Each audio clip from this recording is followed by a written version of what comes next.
let's go to YouTube Live. Hi everyone in YouTube land. Good evening and welcome to the Hello Neighbor Show right here on the Politics Plus network. Jesus is Lord. Good night to you. We'll go with you until 10 o'clock tonight. The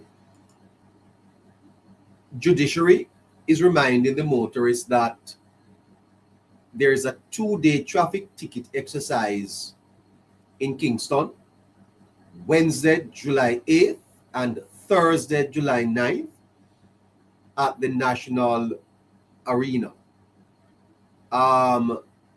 Those of us who have outstanding tickets, if you have been registered, then you can go to the National Arena and, of course, get your matter sorted out Wednesday and Thursday.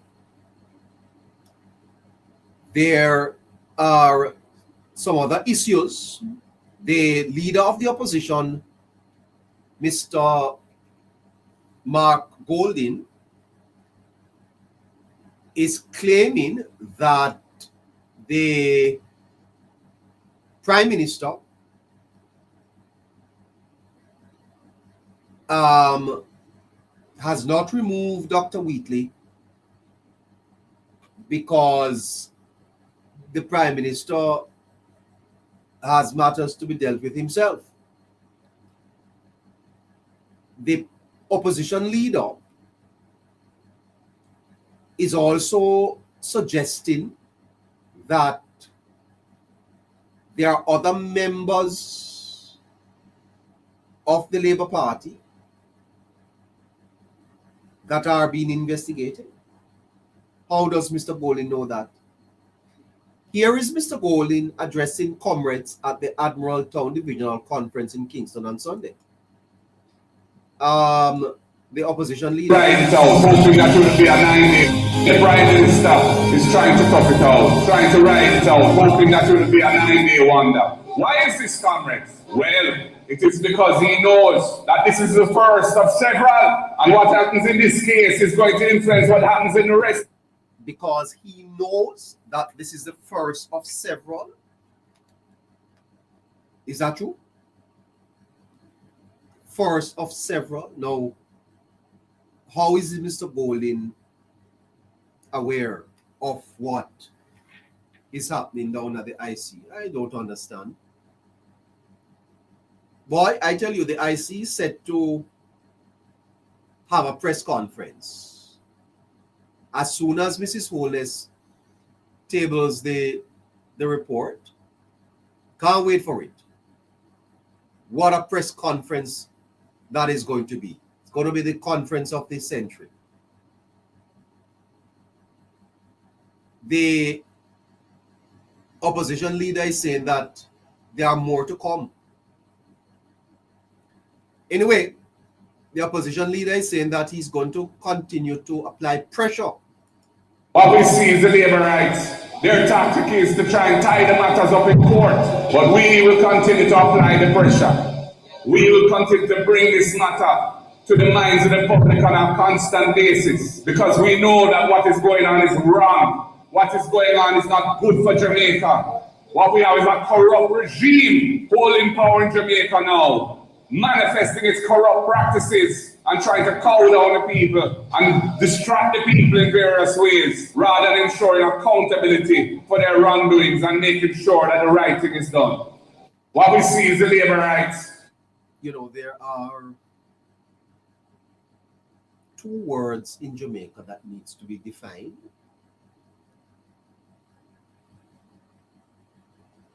Disinformation and misinformation. And I'm going to define them for you later on. Mr. Golding is talking about corruption, corrupt regime. Where's the evidence? Where is the evidence that the Holness administration is corrupt? No evidence at all.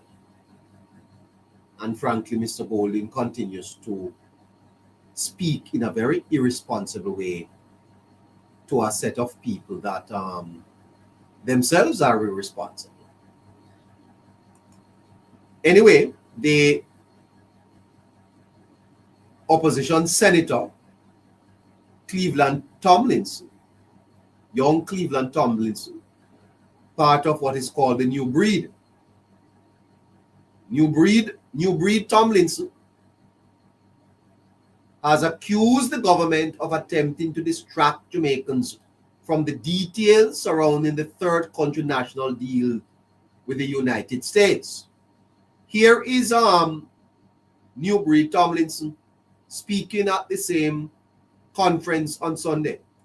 What they have been doing is to use the distractions in the parliament to distract you from the reporting deal.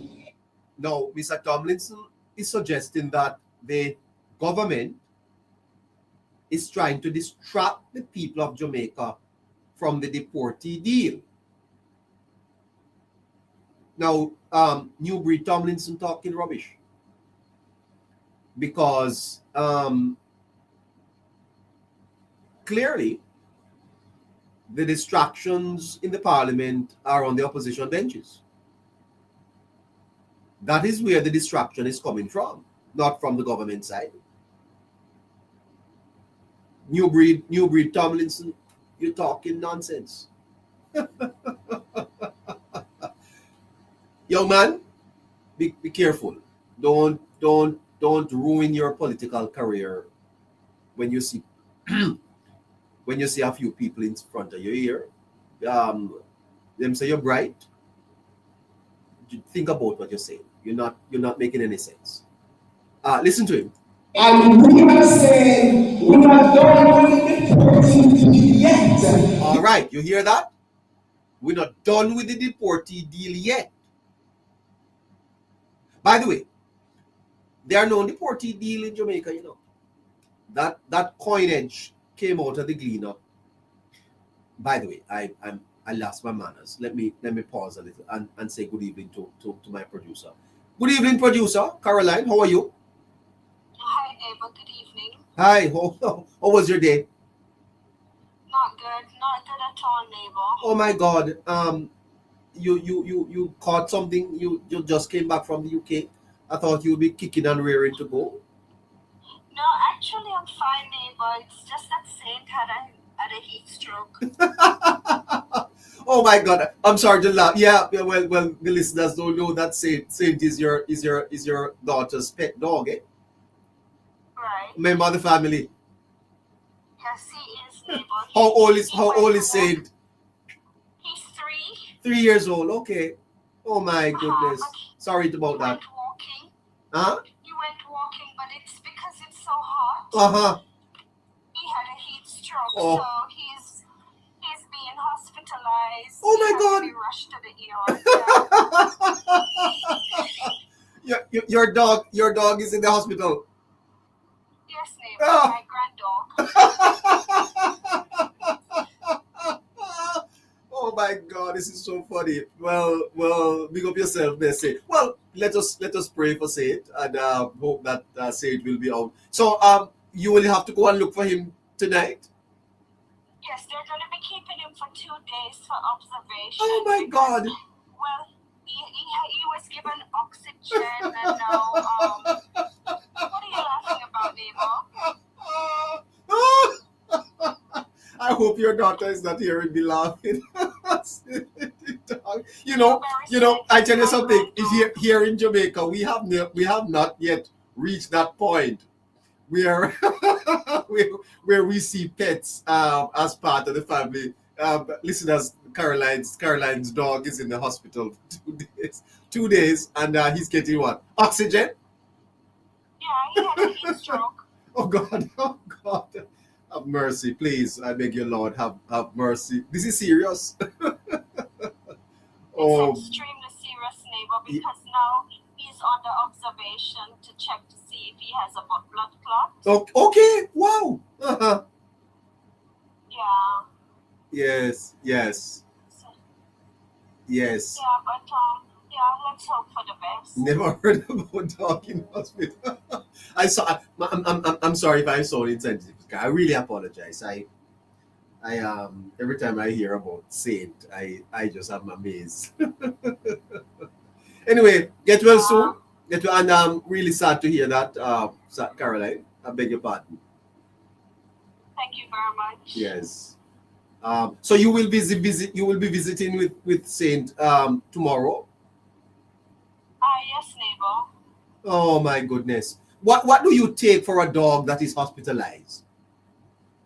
At this point, nothing, because he has to be sedated because his temperature is high and all of that. Oh my goodness. So yeah. Uh-huh. So let me ask you a question now. The dog like has have a room for itself? Yes, neighbor. Oh my God. And have a bed? Yes, neighbor. What you saying to me? What about bathroom? He goes outside. I see. Uh-huh. And the dog get a nurse like get a nurse? Pardon? Like they get a nurse? What do you mean? Like when you go to the hospital as a human being, you know you have a nurse that cares for you. Yes, neighbor. He has to be closely monitored for tonight and tomorrow. Uh-huh. He may have to do surgery because he's an English bulldog, so he has what you call a snout-looking kind of nose. So they may have to, clear his air passage, like open it so he can breathe better. Oh wow. Oh well. Oh. Yeah. Hmm. So Renee is not happy at all. Oh Renee. Oh yes. Yes, Renee. Well, sorry about that. Yes, thanks much. All right, listeners, please stop the screen, share the live, repost the live, send the heart me's, and keep the comment section active, please. Yes. Okay. All right. Thank you so much, Caroline, and thank you, listeners, again for joining us. We our thoughts go out to Caroline. Her grand dog is in the hospital. Had a heat stroke today, and may have to do an operation tomorrow. Fascinating stuff, is it? All right. Let's get back to the subject at hand. The young senator, new breed senator, Cleveland Tomlinson, says that the PNP is not done with the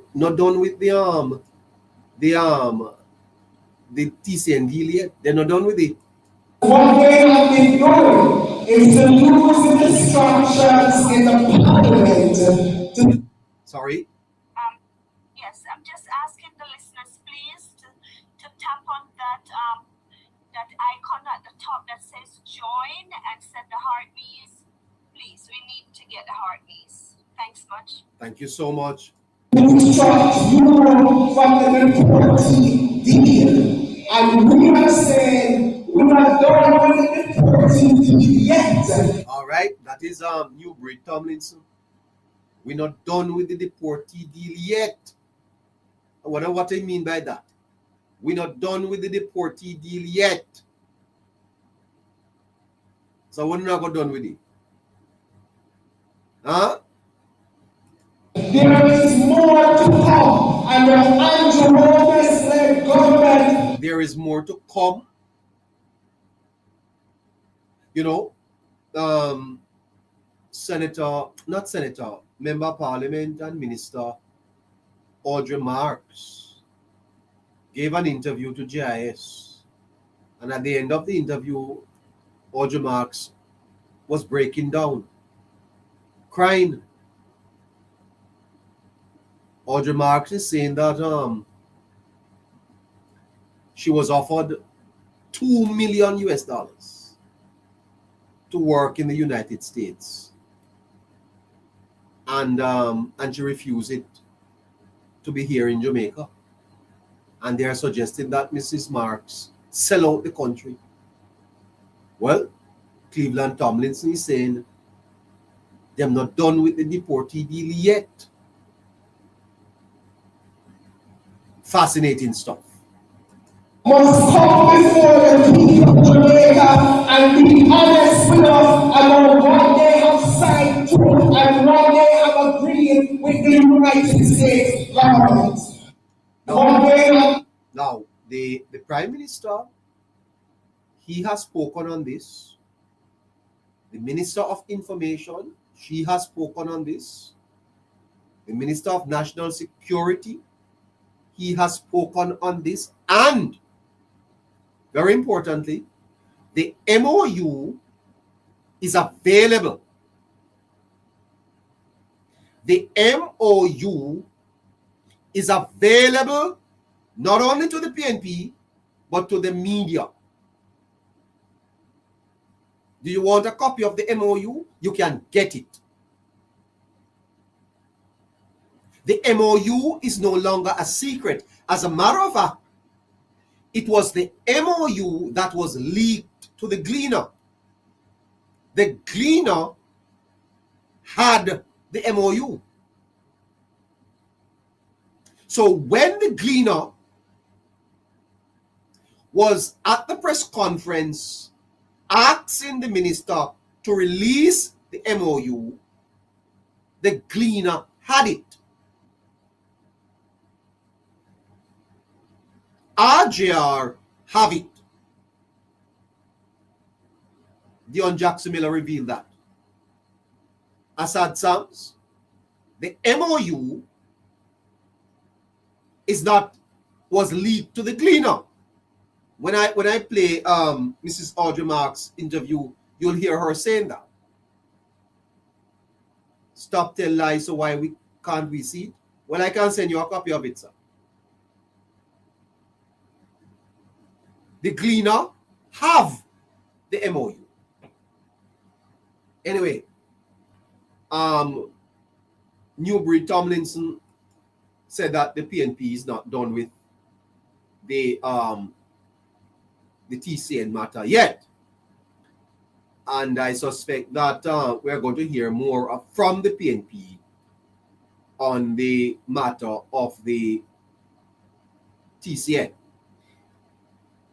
To go back to the Integrity Commission annual report and the tabling of it, Mr. Golin is saying that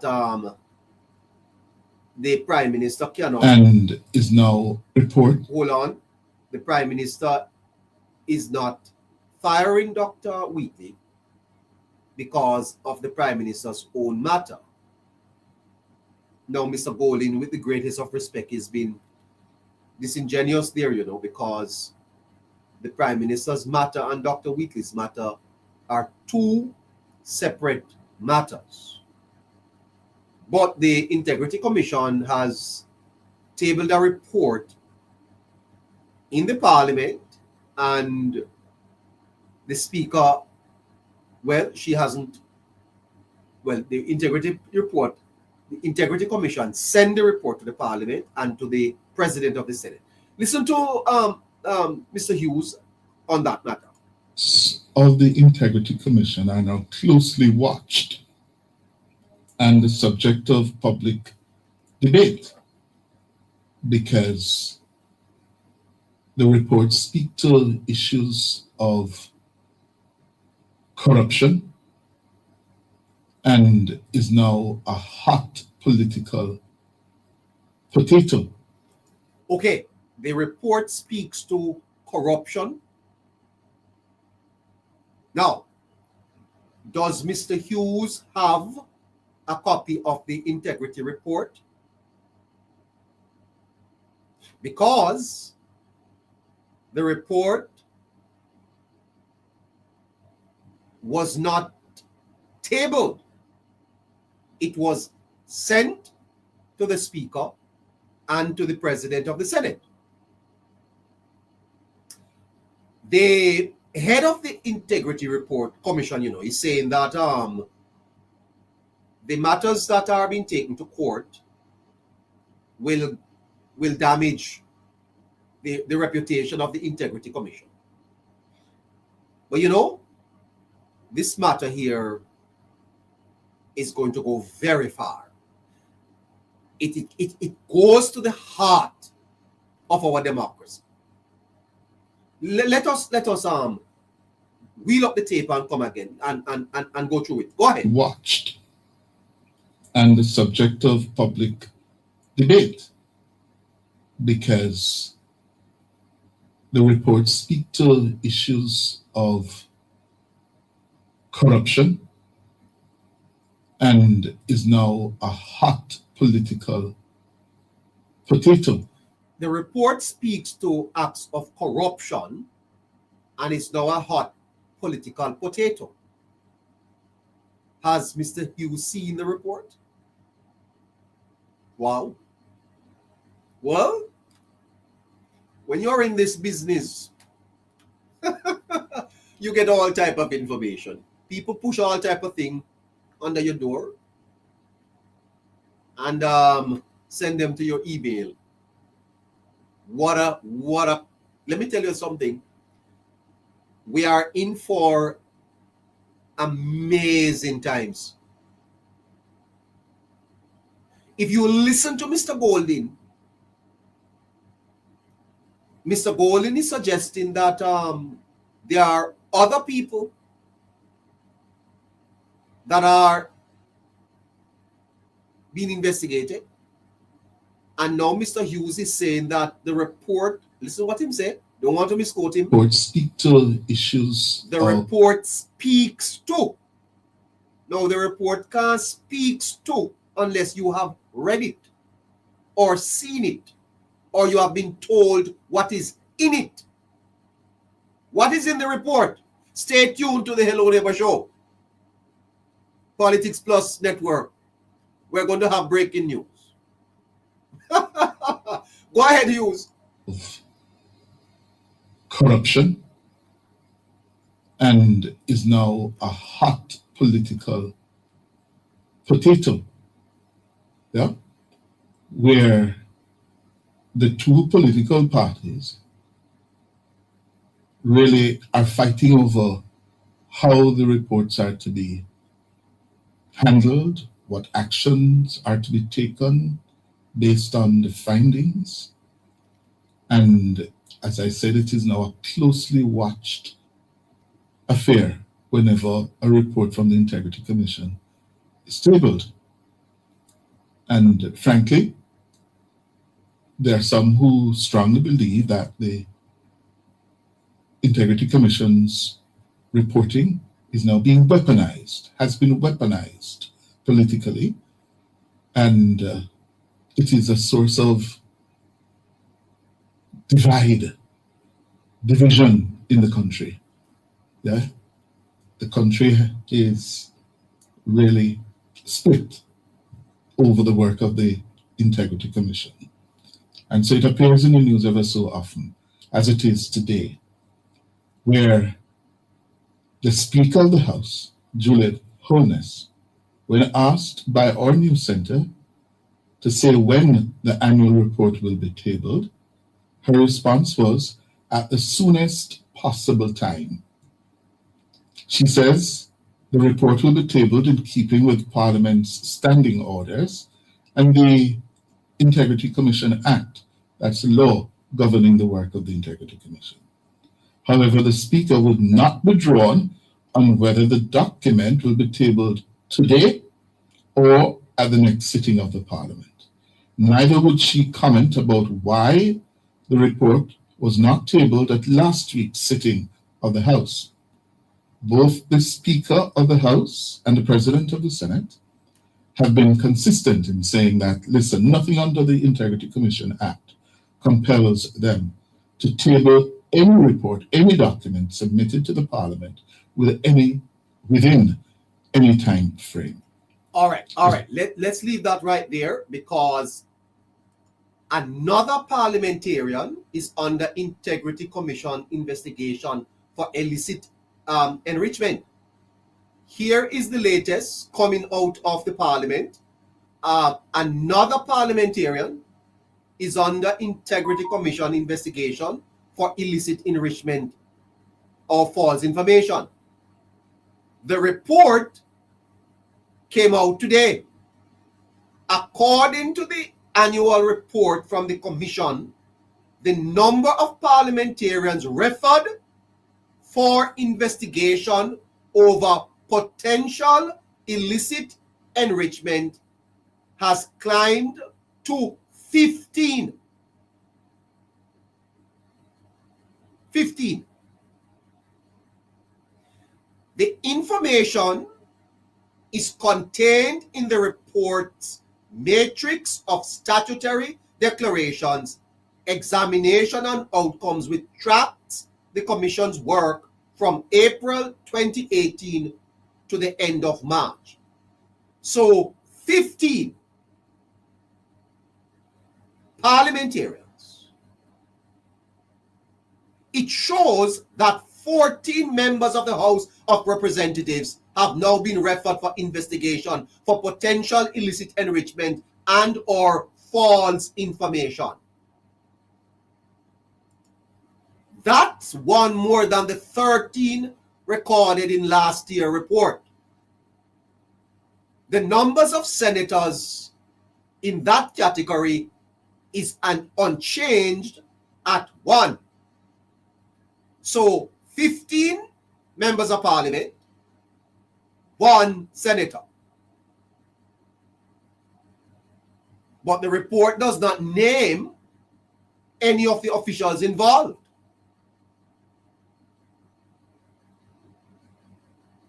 My God.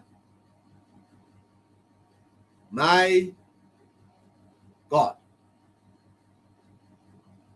Breaking.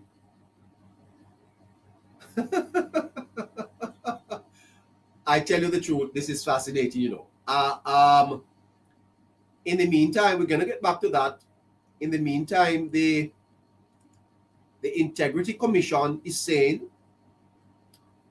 that chairman of the Integrity Commission, retired Justice Carol Beswick, is warning that a growing wave of lawsuits against the anti-corruption body and its leaders could slow the fight against corruption. Let's take this from Nationwide, courtesy of Chevron Campbell. Good evening, Chevron. In her message, the retired Justice Carol Lawrence Beswick highlights what she sees as an increase in legal actions against the organization and members of its leadership team over the reporting period.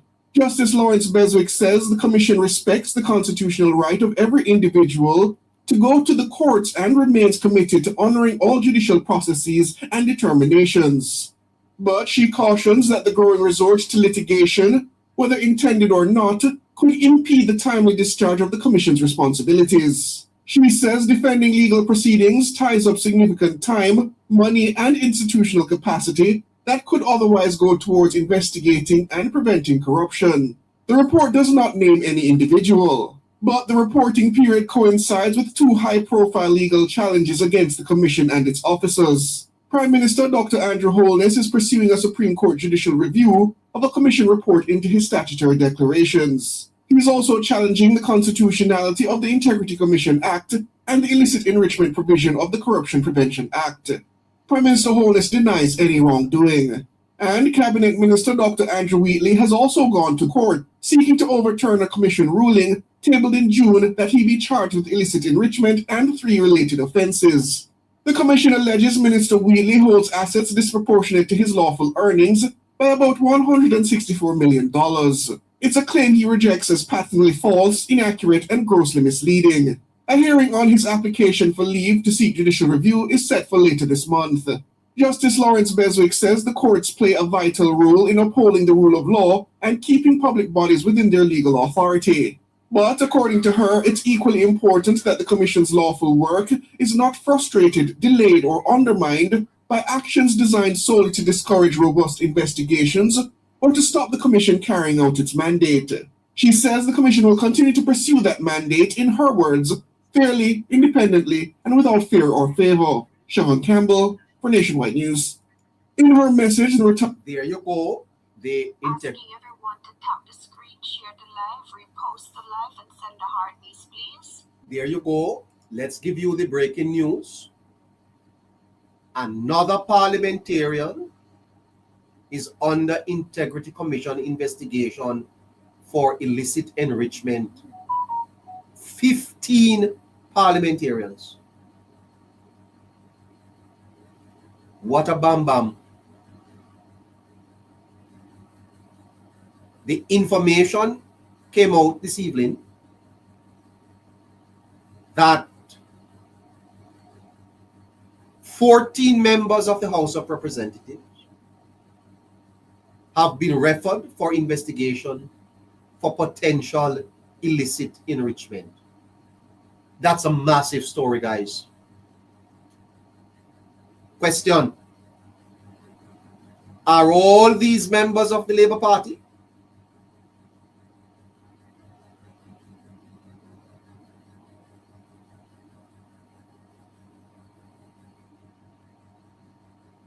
The report does not name the officials involved. As a matter of fact, 70 public officials are now flagged for investigation over potential illicit enrichment. 70 public officials. 15 parliamentarians. 70 public officials. Well, I'm wrong. So of the 70, 15 are MPs, one is a councillor, and one is the head of a public entity, and 2 more are from the wider group of other public officials.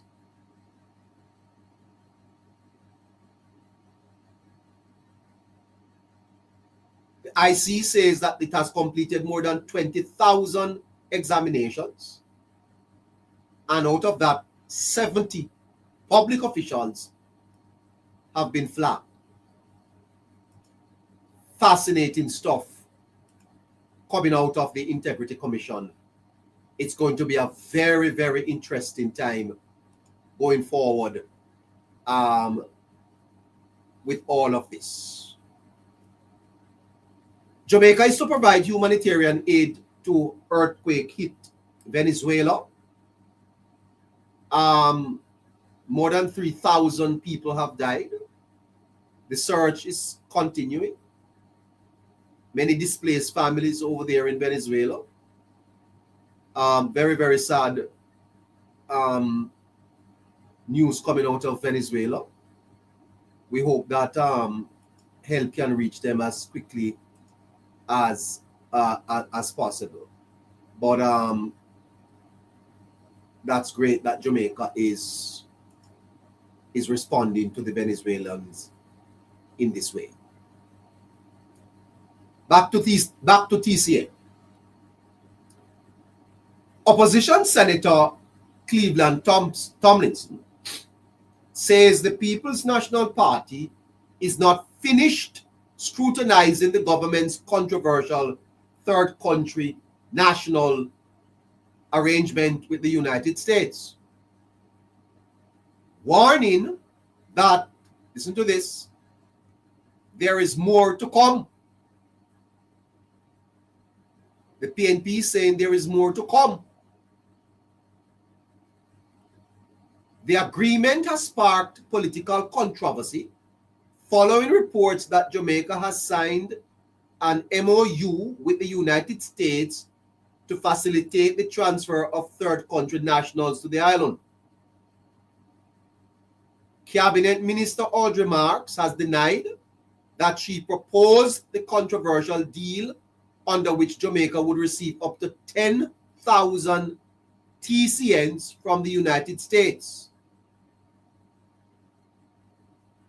Speaking at the PNP's Admiral Town Divisional Conference on Sunday, Newbreed Tomlinson accused the government of trying to divert public attention from the issue.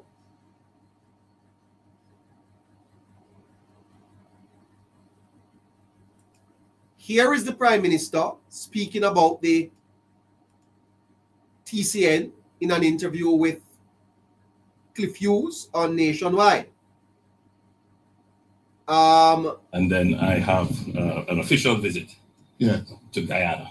So I'll be out of country for some time. How long? A few days. Okay. And therefore, I thought it would be best to address these issues before I leave, because these issues sometimes take unnecessary route. And the first question that Jamaicans want answered: your cabinet minister, former ambassador to the US, Audrey Marks, did she offer Jamaica, would be willing to accept up to 10,000 illegal aliens in America? Well, I suspect you mean in Jamaica. In Jamaica. But absolutely not. I think there is a conflation of two separate programs. One program which we know about now, which is the Third Country National Program, which by now possibly about 30 countries would have had. Last year it was about 28 would have had. Jamaica signed recently, so we would be one of them. And I believe Minister Dana Morris Dixon would have explained the program very well, that it is 25 per fortnight. If 10 decide to stay, then that breaks the program. Program comes to a halt.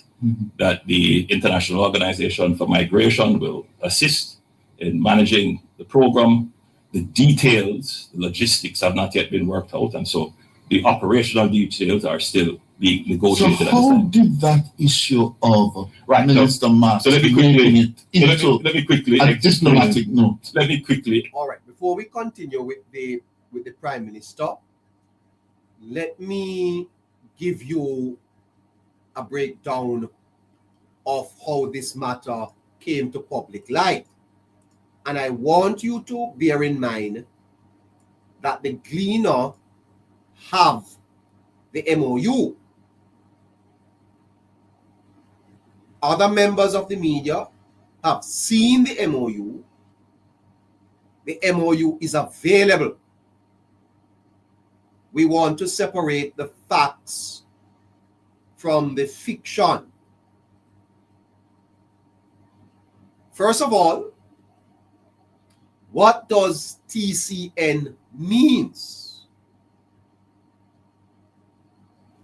TCN is third country national. Third country national. A third country national is someone who is not a citizen of either the United States or Jamaica. So the MOU provides for Jamaica to temporarily receive certain third country nationals that are removed from the US. It's a maximum of 25 persons every 2 weeks. The United States pays the transportation and associated cost, and they are intended to stay in Jamaica for approximately 7 days or a maximum of 14 days. Jamaica says it can reject individuals. If you read the MOU, it is clear that the government negotiated in the interest of the Jamaican people.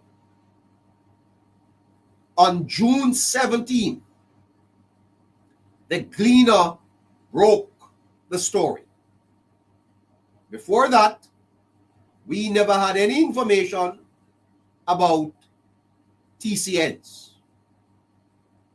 The Gleaner on the 17th of June came out with this story entitled Deportee Deal. That word is what has caused us to be where we are today. It does not matter what the government does. Deportee deal damages.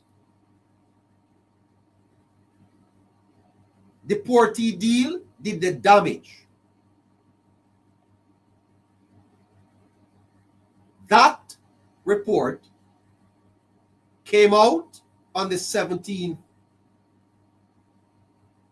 of June. Here is what the Gleaner reported.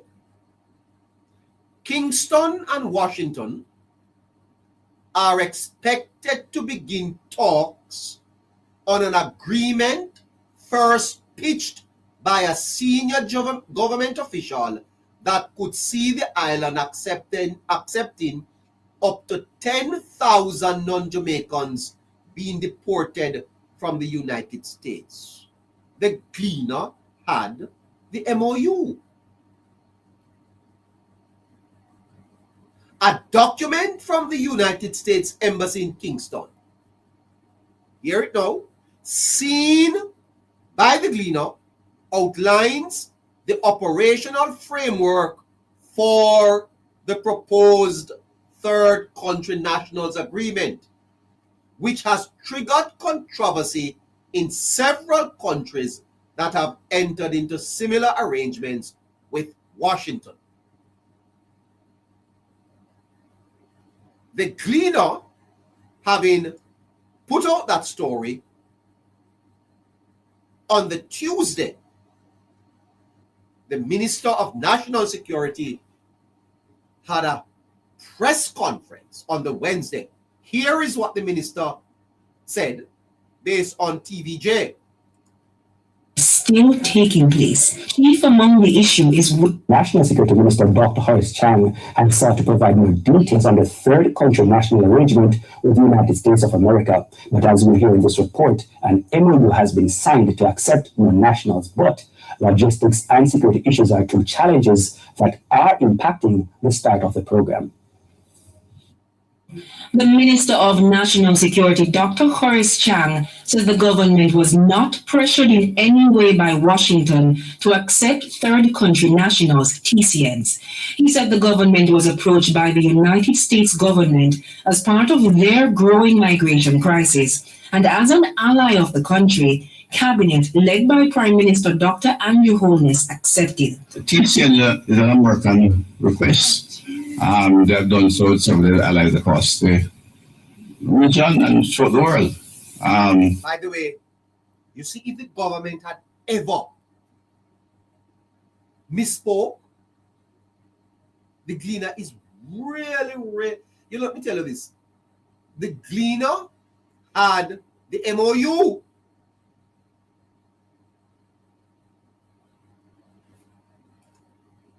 So it's their challenge that they're trying to resolve in a human way.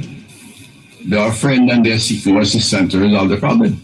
But what of the country's own migration problems? When asked how the arrangement would benefit Jamaica, the idea of what we get out of it is not a relevant question. America, I said, is one of our strongest bilateral partners. We have multiple state of agreements, understandings, exchanges in all areas. It's not something we discuss. We do this today, we do that tomorrow. That's not a practice of any healthy bilateral relationship. Dr. Chang, who was speaking at the post-cabinet press briefing Wednesday, is reassuring the public that the non-nationals will only stay in Jamaica for a short period of time before going to their home countries. There is also no guarantee that when they arrive in Jamaica, they will go on to their intended destinations. He says while majority of the TCNs return to their home countries, some may opt to stay here. The return rate so far has been about 94%. A few have opted to stay. There are a couple of Jamaicans in other countries who are not coming back to Jamaica. They were deported by the United States. When that happens, the numbers in the next shipment drop by that number. So if all 25 decide to stay, so there'll be no crowding and filling of Jamaica. If all 25 decide to stay, we stop the program immediately. The National Security Minister, who was being thrashed with questions from journalists, says the He was being thrashed with questions. Listen to that. The minister was being thrashed. What a language. Minister was being thrashed with questions. They weren't asking questions, they were thrashing him with questions. Wow. Nationals will be from Caribbean countries as well as the rest of the world. Skilled English speakers are being prioritized. Primary criteria is established that they should speak English, which they should speak English. We have put nothing else on it. We prefer if their people have skills and if they can speak English, it makes it easier to come to Jamaica. He revealed that the government signed the agreement with the United States last week. However, the negotiations are still taking place. Chief among the issue is where the non-nationals will stay. We'll have to work with the International Organization of Migration to find the appropriate combination for them. Until that is done, we can't receive any. Jamila Maitland, TVJ News. There you go. So that's the minister responding the following day to the Gleaner's story. But by now, Jamaica was in outrage. Jamaica was in outrage because what we were learning from the Gleaner sound like 10,000 deportees, non-Jamaicans, were going to be coming to Jamaica. And that never sounds so good. Well, if that were so, I wouldn't be happy. You wouldn't be happy. So the Minister of National Security came out, clarified the matter, and went to Parliament. Yes, to provide further clarity on the matter. And then the Minister of Information was forced to sit down with JIS to provide further clarity on this. Now, here is what is happening. So Dr. Dana Morris Dixon. Here is what is happening. Because of how important this matter is, the minister spoke on it. He had to go to a press conference, had to go to Parliament to take questions on it. That did not satisfy the curiosity, the concerns of the public. So the Minister of Information had to give an interview to JIS. Here is Minister Dana Morrison trying to explain it. Trying. Now, we can argue whether or not the government is doing a good job so far of explaining this to the people, because it's about to be ratcheted up by TVJ, because TVJ is about to burst all the successes that the government is trying to do. Because remember now, it's a leak. Government was not prepared for the leak, and so the government is now trying to clean up the mess. But the country is already in outrage, and the opposition is smelling blood. Watch me. We're going to Lambert Brown soon. Here is the Minister of Information trying to clean up the mess. Here on the Jamaica Information Service, Dr. Dixon, thank you so much for joining us. Lots of discussion about the third-party national agreement with the U.S. Firstly, what do you say to Jamaicans now who are upset and concerned about why our government is entering into this agreement now with the U.S.? I can understand the... No, I don't like that question. Listen to the question again that the JIS is putting to the government. Dixon here on the Jamaica Information Service. Dr. Dixon, thank you so much. Remember that this is the government information service. Listen carefully.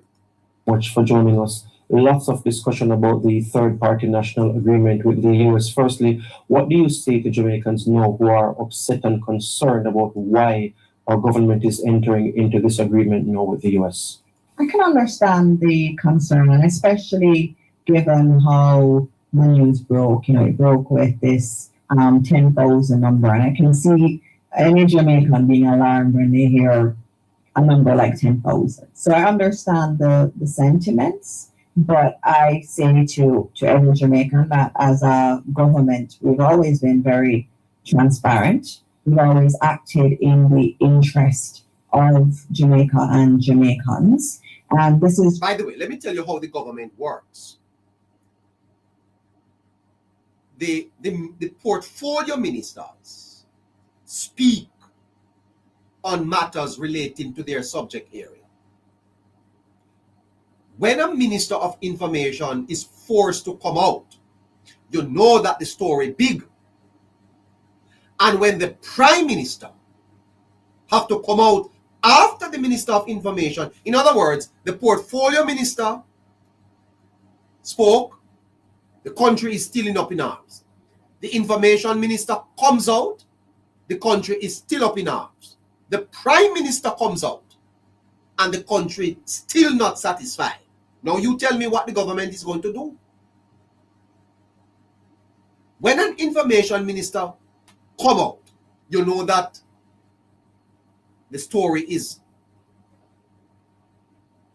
gathering steam. Let's listen a little bit more to the Minister of Information. Just another example of that. And the Third Country Nationals program is one that the US is negotiating with many countries currently, and it has finalized negotiations with many other countries, and it has started to be operational. So I do understand, and that's part of the reason we're having this conversation, is really to answer the questions. Our Deputy Prime Minister, Dr. Chan, would have answered a lot of questions. He had a press release out. Part of the reason why we are having this interview is to answer the question. So the government is acknowledging that there are questions to be answered. Dr. Chang tried. Questions remain. Now Dr. Dixon is trying. Let's see how well she did. He spoke for a long time in Parliament. And now I get to, add a bit more information from my information portfolio in terms of what's really being discussed at Cabinet, so that Jamaicans understand what this is. And even to talk about the what's being discussed, people would want to know as well, why has the government entered into this agreement? All right, so this is an agreement that is, as I said, being negotiated by the US with many, many different partners. And there are other Caribbean countries that have already signed. And we are a key partner of the US. And we see the US as a key partner of ours. And the US approached the government of Jamaica as it approached other countries about this Third Country Nationals program. So we are a transit point for individuals who would have recently crossed the border into the US and they're being returned home. And so we're a transit point. And it's very small numbers, as would have been in the media, 25 at any one time. And it was really out of that request from the US. Right. And when we entered into negotiation. All right. So the ministers interviewed lasted about 12 minutes. Not many people listened to it. I can tell you that. Watch time on GIS on that interview is very, very low. But asking everyone to tap the screen, share the live, repost the live, and send the heartbeats, please. The PNP decided that, listen to me now, we are going to throw a monkey wrench in this, because the PNP always is thinking about politics. And they have their ears to the ground. So then, Senator Lambert Brown goes to the Parliament and said this. Are you bringing to Jamaica the most despicable, pedophiles, and dangerous people? Now, before I go on with what the PNP has now lifted the story and notched it up a bit, there was I'm not going to play this, and I have been sent it, and I'm not going to play it. The tape with Secretary Marco Rubio, that started to circulate in Jamaica, and that started to spread around. Comrades were sharing it left, right, and center. So listen to this, listen to this. And that inflamed the story even more. When Jamaicans start hearing Senator Rubio, saying what he was saying.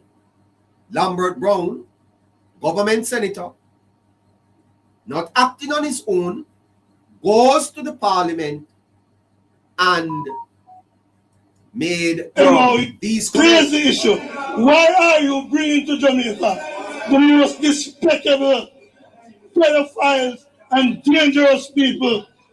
Why are you bringing to Jamaica the most despicable and dangerous pedophiles? Now, when Jamaican people hear that, when people who did not listen to Miss Morris Dixon in that 12 minutes interview, nobody's going to listen to that. Well, let me not say nobody, but very few people are going to sit down and listen to Mrs. Morris, Dana Morris Dixon. What the government, let me tell you this. I think the government dropped the communications ball on this one. I must tell you the truth. They did. The government recognized that this matter could hurt them. And that is why the Prime Minister did something very, very, very important, And let me just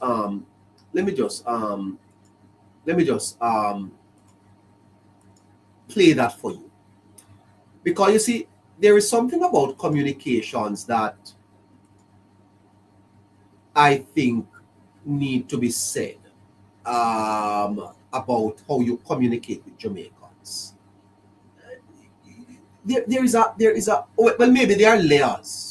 Maybe there are layers of the communication, and every one of the government members are trying to probably reach a different segment of the population. But the Prime Minister was in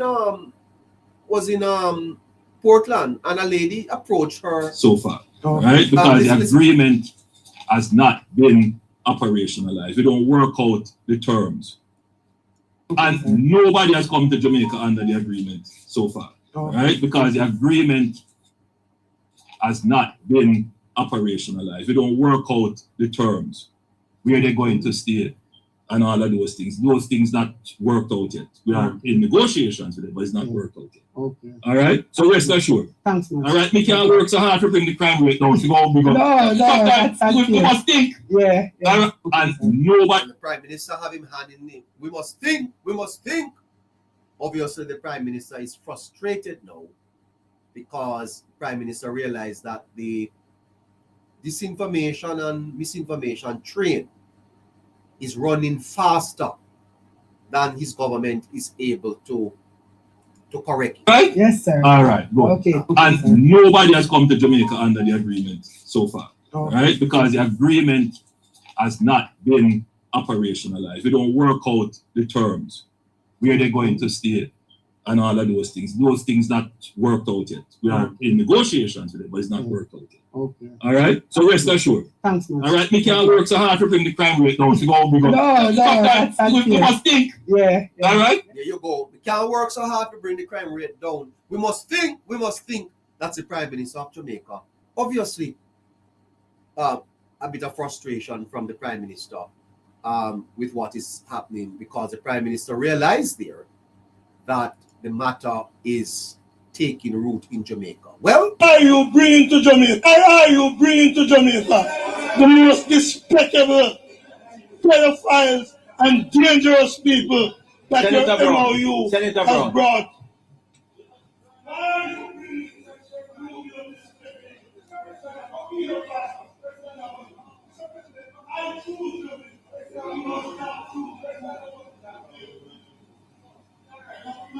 Senator Brown, I have to turn off your mic. You heard what you said? Why is the government of Jamaica choosing to bring Rubio's pedophile and despicable people? That is the position of the People's National Party. That is the position of the People's National Party.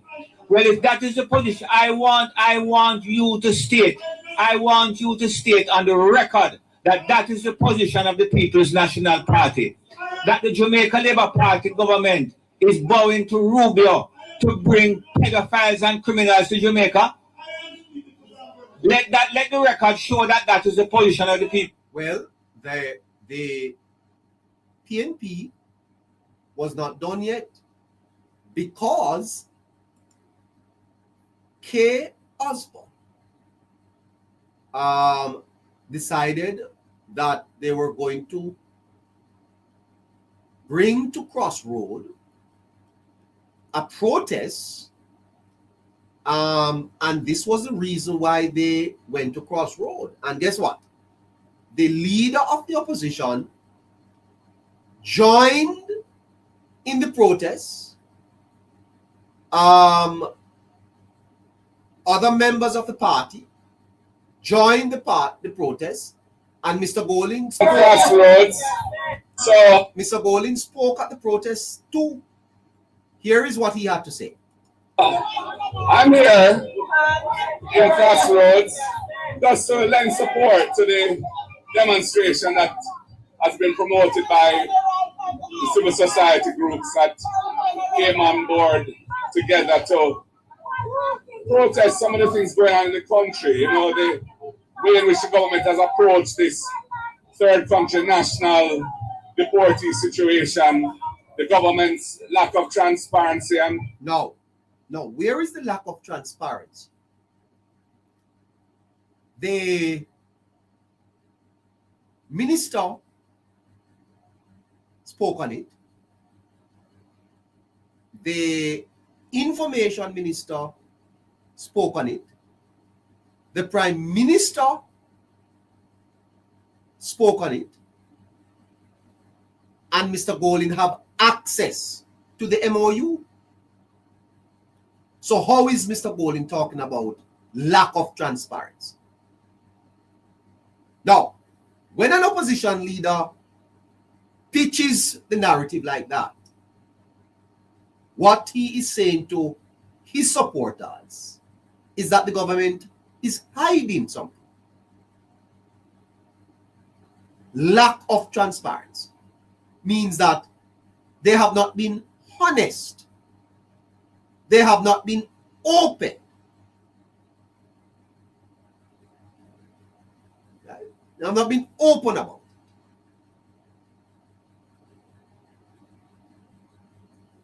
So the government is trying to clarify the matter.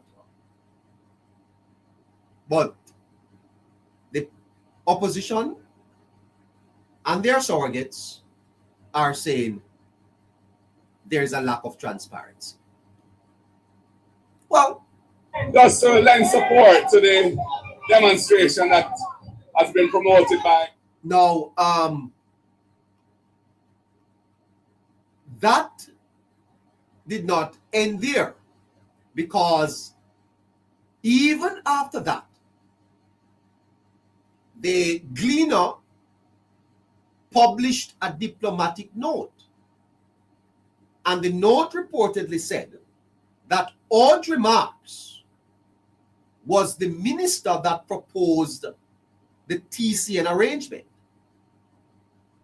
The Gleaner made this report on the 18th Kimon Francis. Off the mark. That's the headline. Off the mark. U.S. Embassy diplomatic note names cabinet minister as originator of third country national proposals.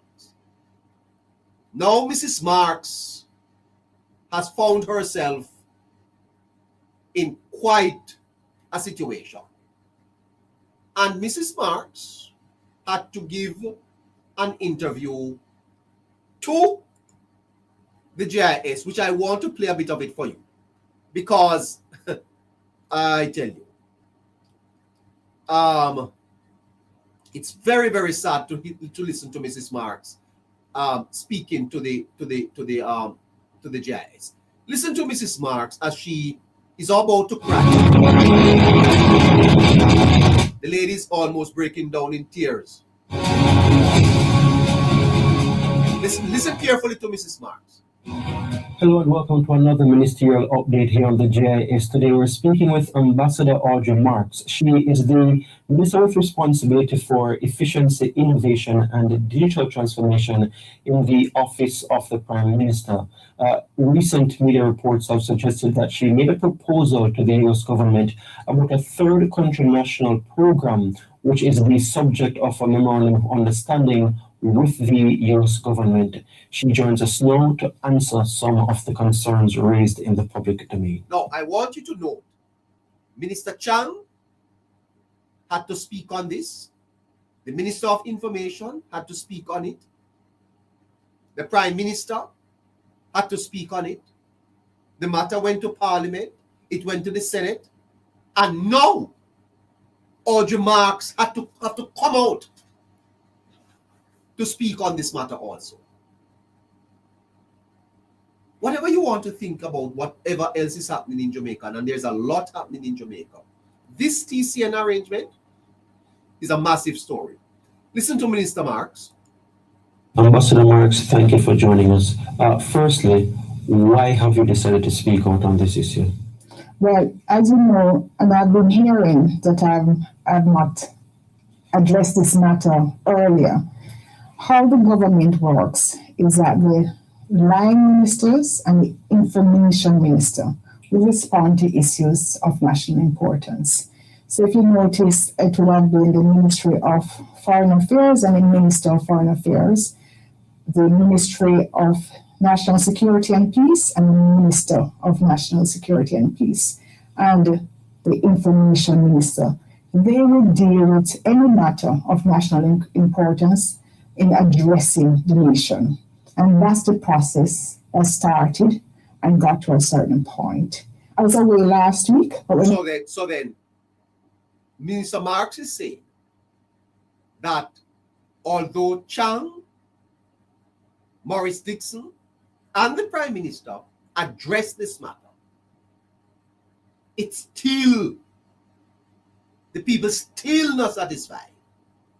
No, what is it that is missing from the story? What is the missing link? Why is this story still so very current in Jamaica today? What is missing? Maybe I'll tell you tomorrow. I came back. I realized that the country was being flooded with misinformation. And a lot of it was centered on a misunderstanding, where it was being said that I made a proposal for 10,000 criminals to come into Jamaica. So it was very important for me to start speaking about it and clarify exactly what the MOU is about and what my proposal is about. I mean, you just mentioned it just now that you've seen and you've been reading some of the comments online. What would you say is the biggest misunderstanding that you don't want the public to get the truth to? The biggest misunderstanding is that we have signed a MOU that allows criminals, rapists, murderers to come into the country. Very, very important. The biggest misunderstanding. Now, how is the government going to get the people to get rid of that out of their mind when the media is pushing it and the PNP is pushing it? How? You can tell me? Well, a little more of Audrey Marks. Now, a popular video going around speaks about Secretary Rubio saying they are going to send third country nationals with criminal records, all their rapists and murderers, etc., to other countries. And that is the video that seems to be driving the narrative. But this entire conversation started on June 16th, I believe, when the Gleaner published an article that said Jamaica has signed the third country nationals MOU with the United States. That's the damage. The damage that will never be cleaned up was done by the cleaner, and TVJ further damaged the story when they published that matter over there in St. Mary, which they retracted afterwards. Why is it that the government have not spoke? I don't know if they have. With the Gleaner. Well, you know, I don't know. I just think that. Anyway, a little more of Mrs. Marks, because I think what she has to say is very important. The MOU was linked to the Gleaner, so it detailed all the information in the MOU. They could have just as well just put the MOU. So the Gleaner had the MOU. Listen again to Mrs. Marks, because I didn't know that. With the United States. The MOU was linked to the Gleaner, so it detailed all the information. The MOU was leaked to the Gleaner. Information in the MOU. They could have just as well just put the MOU. The information that is in the MOU. When the Gleaner published the story on the 16th, the Gleaner had the MOU. And the MOU had all the details in it. So was the Gleaner setting a trap for the government? Was the Gleaner setting up a trap? Because the Gleaner had it. It had all of the facts, all of the information in the Gleaner. The Gleaner had the MOU. Mrs. Marks is saying the Gleaner could just publish the MOU, and yet the Gleaner was going to the press conference to ask, when will the MOU be published? And they had it. So the Gleaner is asking the minister to make public the MOU, and the Gleaner have it. And if the Gleaner have it, then the PNP have it too. Is that why Mr. Tomlinson is saying that there is more to come? Is that why? What else does the Gleaner have? Wow. A bit more from Audrey. And what was printed in the Gleaner spoke specifically of Jamaica not admitting serious criminals. So let me now go to what was printed in the Gleaner and is actually what was agreed by the government of Jamaica. So it is in the public domain. It says, the transfer of TCNs, third country nationals, will be suspended if more than 10 persons apply to remain in Jamaica. The MOU speaks to the USA providing biological, medical, and criminal documentation to the extent available, and also that Jamaica will evaluate each TCN prior to a decision to transfer that individual through Jamaica. It also specifically states that Jamaica will limit any transfer. Remember, the Gleaner had this information. On the 16th, based on what Mrs. Marks is saying, the Gleaner had it. The Gleaner had the information. They have the MOU. It is the MOU that was leaked to the Gleaner. So all the terms of the MOU that the government of Jamaica signed, the Gleaner have it. And the Gleaner shared it with their colleagues down at RJR. I heard Miss Dion Jackson Miller said she read the MOU. Only adults who have not been convicted of sin. Why did the Gleaner not publish this information that Mrs. Marks is reading from the MOU? Why? Why did the Gleaner withheld the information on the terms of the MOU and put on their headline, deportee deal. Why did Gleaner do that? That is what the government need to call a press conference and talk about. Expose the corruption in the media. That is the story.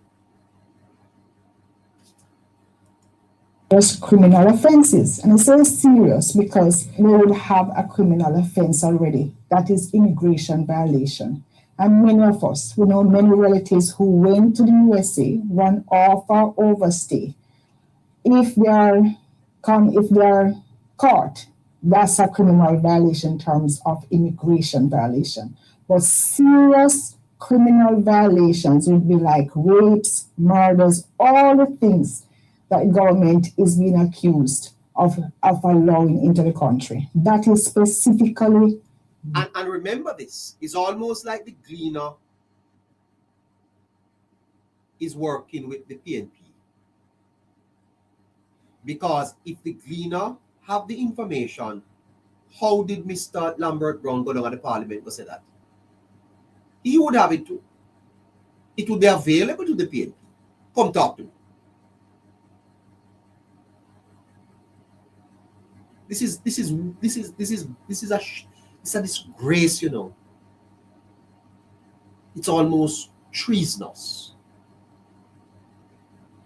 that we have a media in Jamaica operating like this. Clearly,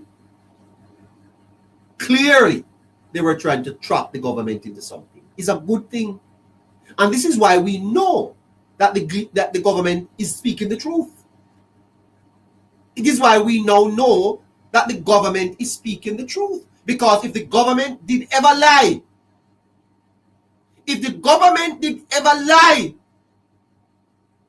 then the Gleaner would publish the MOU and say the government is dishonest, the government is lying, and it would be a massive scandal. It would have been a massive scandal. As a matter of fact, there would have been calls for resignation and maybe the entire government.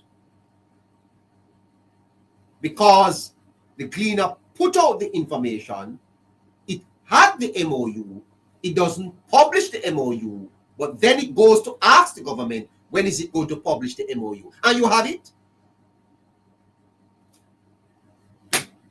Now, can you imagine if Dr. Chang had not come out and be forthright? Are you understanding what is happening here? Are you understanding the politics of this moment? I wonder if you realize that this is an undermining of the government of Jamaica. Non-negotiable in the MOU. It also says that Jamaica retains full discretion to decline to accept any individual for any reason, including health and for security purposes or any other basis. And it goes on to say other things. But it's important to note that this information is in the public domain. This was in the first article published by the Gleaner. Yet, because this was an orchestrated misinformation plan, the very same day. An orchestrated misinformation plan that is being said by a minister of the government of Jamaica, that it was an orchestrated misinformation plan. Orchestrated means then sit down and come up with it. Let me help you with two words. Because I think these two words get a little mixed up in Jamaica. The words misinformation and the word disinformation. I am doing it for the umpteenth time. Because these two words get mixed up a lot. Don't mix them up. There is a difference between misinformation and disinformation. A minister of the government said this. Listen carefully. Yet, because this was an orchestrated misinformation plan, this was an orchestrated misinformation plan. The government of Jamaica, because they have to bear collective responsibility, is saying that it was an orchestrated misinformation plan. They plan it. All this uproar that you're having in the country, the protests in Crossroad, plan. What Lambert Brown did in the parliament, plan. What New Breed Tomlinson is saying, it plan. Is a plan. What is the plan about? What is the plan? What is the motive? What is the plan by the PNP? What is it?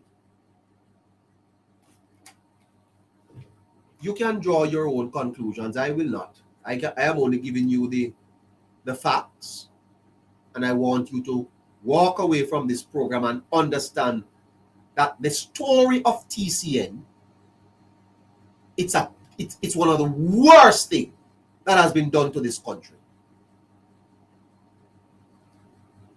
by an opposition or a media colluding with an opposition, and it should be exposed. Let me tell you the two words. Misinformation is false or inaccurate information shared without the intent to harm.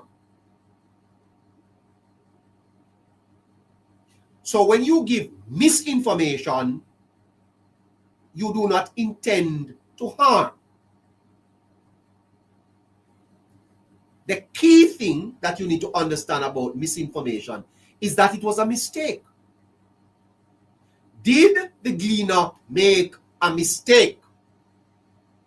Now let's listen back to Mrs. Audrey Marks. In the public domain. This was in the first article published by the Gleaner. Yet, because this was an orchestrated misinformation plan. So Mrs. Marks is not correct there. Not a criticism of Miss Marks, but a correction of the language. If it was a mistake by the Gleaner, then it's a misinformation. And I'm asking the listeners, did the Gleaner make a mistake? And my answer is no. The Gleaner had the MOU. So Mrs. Marks, it's not a misinformation. It was not orchestrated misinformation. It is rather disinformation. Now, disinformation is false or inaccurate information created and shared with intent, listen carefully, intent to deceive, manipulate, or cause harm. When you share disinformation, you are intending to create chaos. You are deceiving the people. You are manipulating them. And you are causing harm. It is a deliberate lie. That is malice. And I don't understand why this is not a legal matter. Because if the Gleaner had the MOU, then the Gleaner was malicious. Was the Gleaner malicious? And I don't even have time to get to TVJ. Because this cannot be, an apology cannot be accepted. When the entire country is in uproar because of a false information. This has to be something that has some legal ramifications. And someone ought to be held accountable and responsible because it is malice, deliberate. And I believe the government needs to correct what they are putting out. It's not misinformation, Mrs. Marks. It is disinformation. Asking everyone to repost the live, tap the screen, and to send the heart knees, please. And I can tell you further that the psychology here is that it becomes political strategy. It becomes political. Secondly, it becomes financial. Is the Gleaner using this to raise money?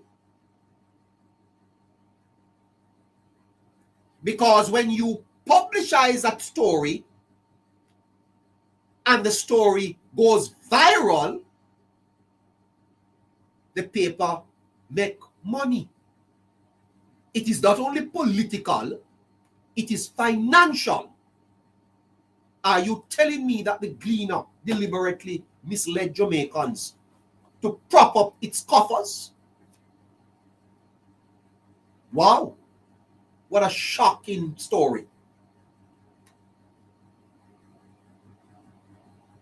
Social warfare.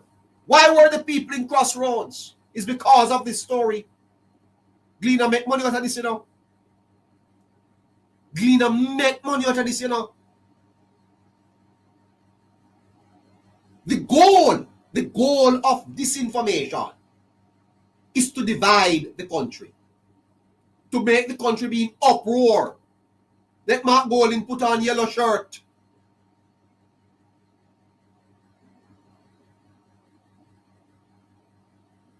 Andre Stevens, Pelucid Perry, Little Fire. Advertising dollars are running down at the Gleaner because everybody want, and here the Gleaner is publicizing today, just today, that the matter not over yet. And what did TVJ do? Say they learned that TCN were staying in St. Mary. Fuel they add to the fire.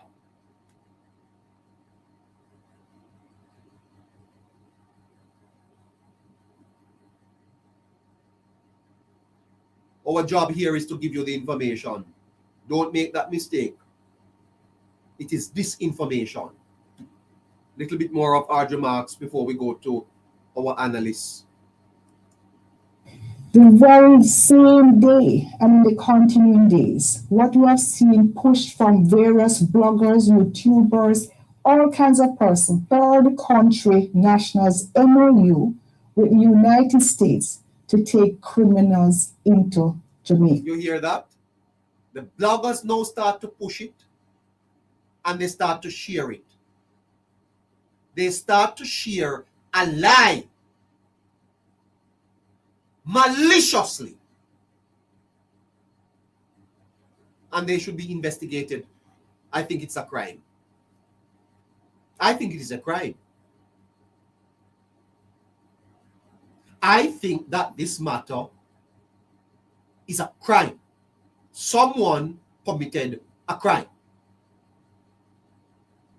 Because when you deliberately bring a country to the point where people are on the street protesting on a lie, then that cannot be that you just apologize for it. You know how many productive hours are lost?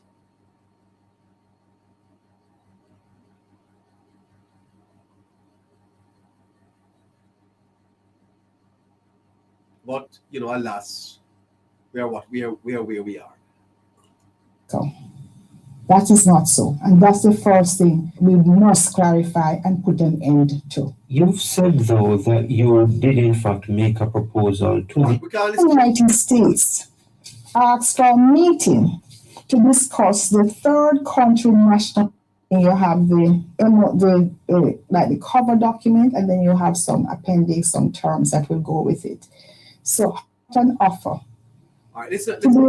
They have come on. Listen to the ending of the interview. Others to say, you sell out the country, you are getting money to buy your business, all kinds of nonsense. Before coming back to Jamaica, I get so many offers to serve in international organizations, large companies. Up to January this year, I got an offer to be an executive at a high level. I'm not doing half the work I'm doing now. For a base of 2 million US per year. That's about what? 300 and... Hold on there. Mrs. Marks is saying that that she was offered a job in the United States for $2 million a year. That's $304 million, you know. Cracker. Mighty God.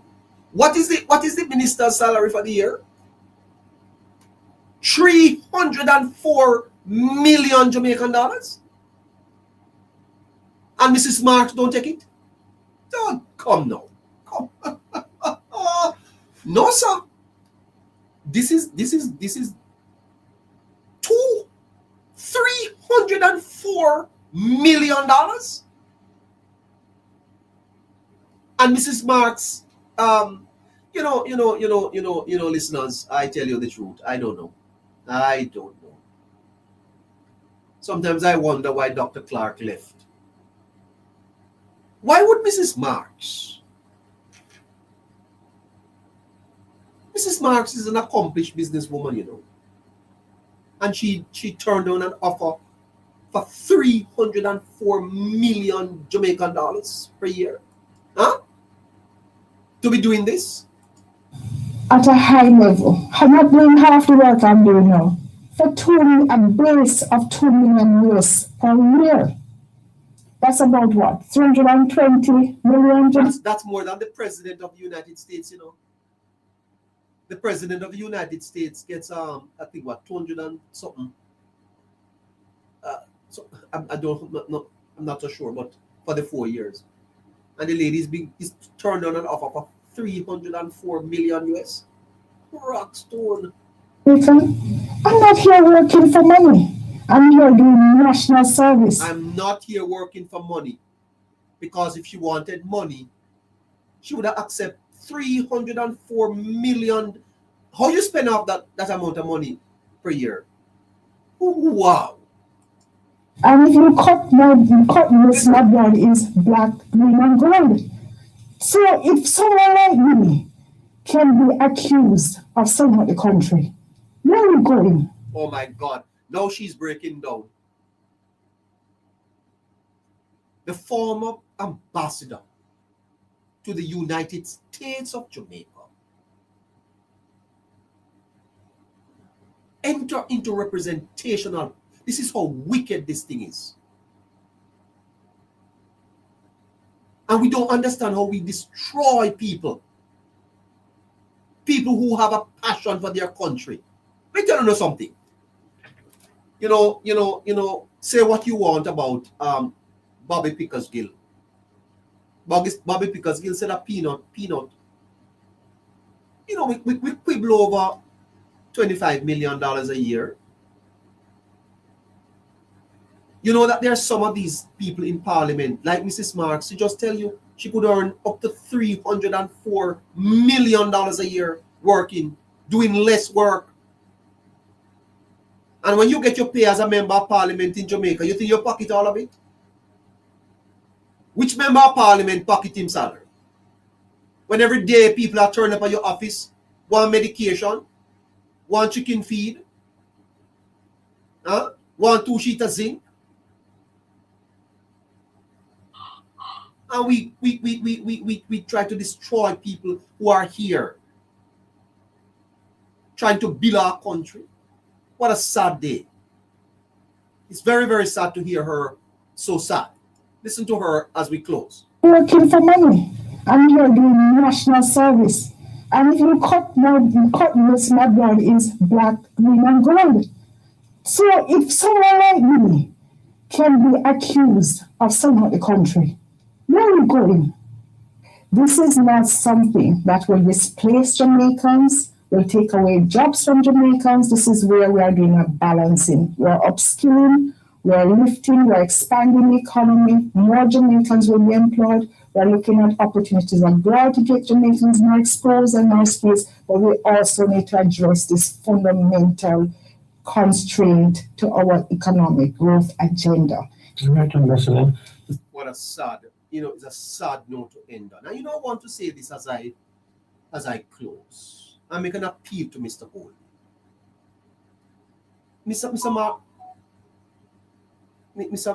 Mark Holding, you are hurting Jamaica by your politics, sir.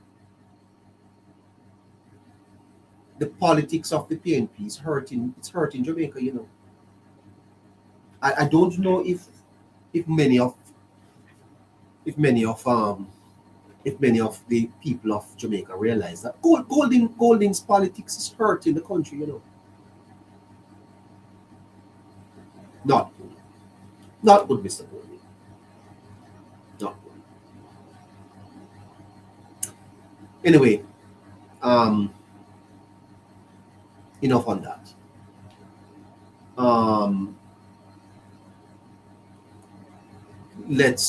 That's the only so true neighbor, faithful. Thank you so much, Blueberry. Don't even like to see him. That's the plan. PNP need to delete themselves. Katie, bless the visionary. His intention is only to get power. Very, very sad. Very, very sad. I tell you, it's very, very sad. It's very, very sad to see what is happening in Jamaica. The public discussion around the TCN arrangement has featured verified facts, disputed claims, political arguments, and instances of inaccurate reporting. The challenge for citizens, is to distinguish between what has been confirmed and what remains contested, and what has been shown to be false. Only by making those distinctions can there be an informed national conversations about the agreement and its implications for Jamaica. Right now, what we have is pure, unadulterated politics getting involved, and it is a disaster. What a shame. What a shame. What is happening in Jamaica. We need to call them out for it, man. And by the way, I hear that there's going to be another protest coming up. We'll see what happens with that. Let's go to the callers. Producer, let me hear what my callers have to say. It's 18 minutes to 9 o'clock. We'll give them another hour for them to say what they have to say. Who do we have? Thank you so much for your patience. I had a lot more that I could say on that matter, but I don't want to take up too much more of your time. Okay.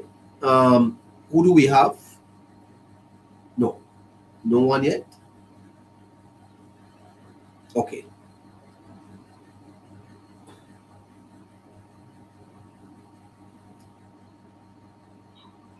Okay. Good night, sir. Hi. Yes, sir. Long time we don't speak to you. What's up, man? How is everything? I'm fine. How are you? Not too bad, I'm just there listening to the program, but one thing I want to tell you, say, the PNP, them not had me say them lose all now. They need to wake up and smell the coffee.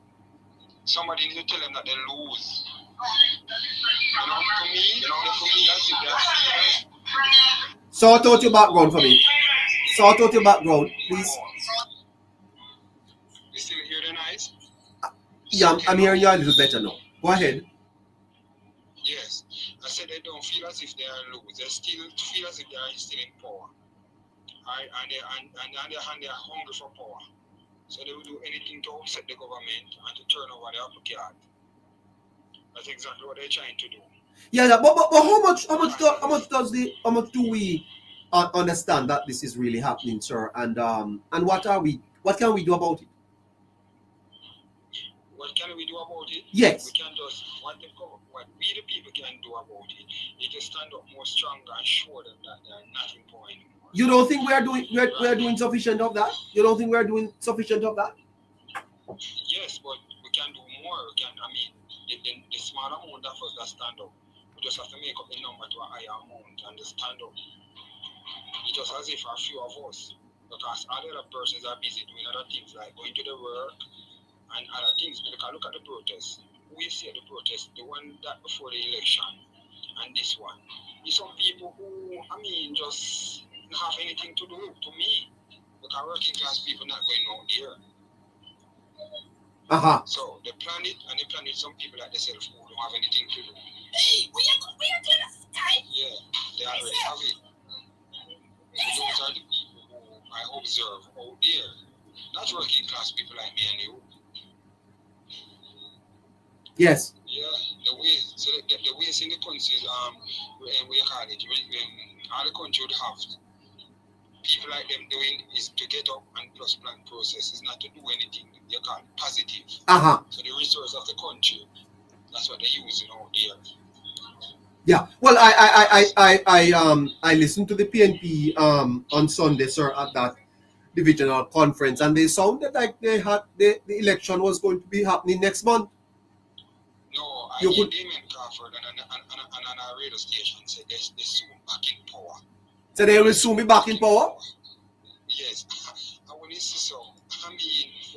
Why if he's dreaming? Well, the local government elections are coming up, and I understand that the PNP is determined that they're going to use this as a repayment for the loss that they had in the general election.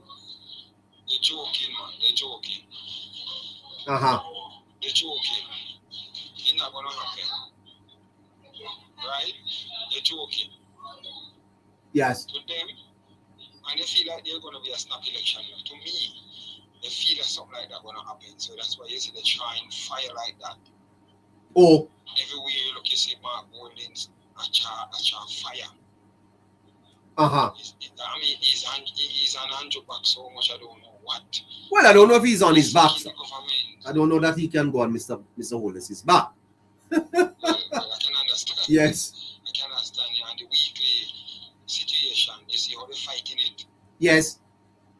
But what the hell if something come out one day and them have some people in it? Yes. Yes, what the hell? But somebody need to tell them, as I said, they are not in power anymore. So just relax and watch it government rebuild the country. Yeah. That's exactly what they have to do. Just relax yourself. And just tell themselves that they're out of the race totally.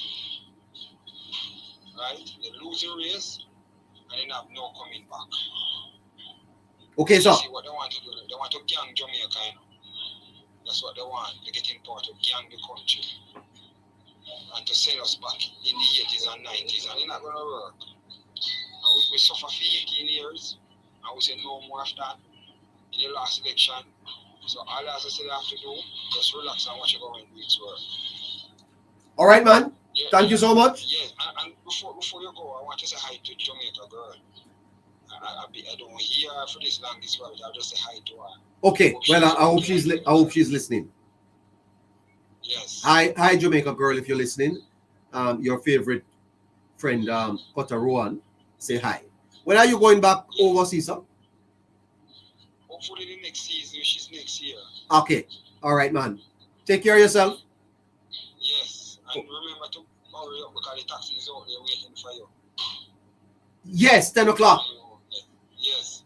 Yeah, don't come yet. The little tit-tat car that you were driving, you don't have it anymore, so you have to rely on the taxi.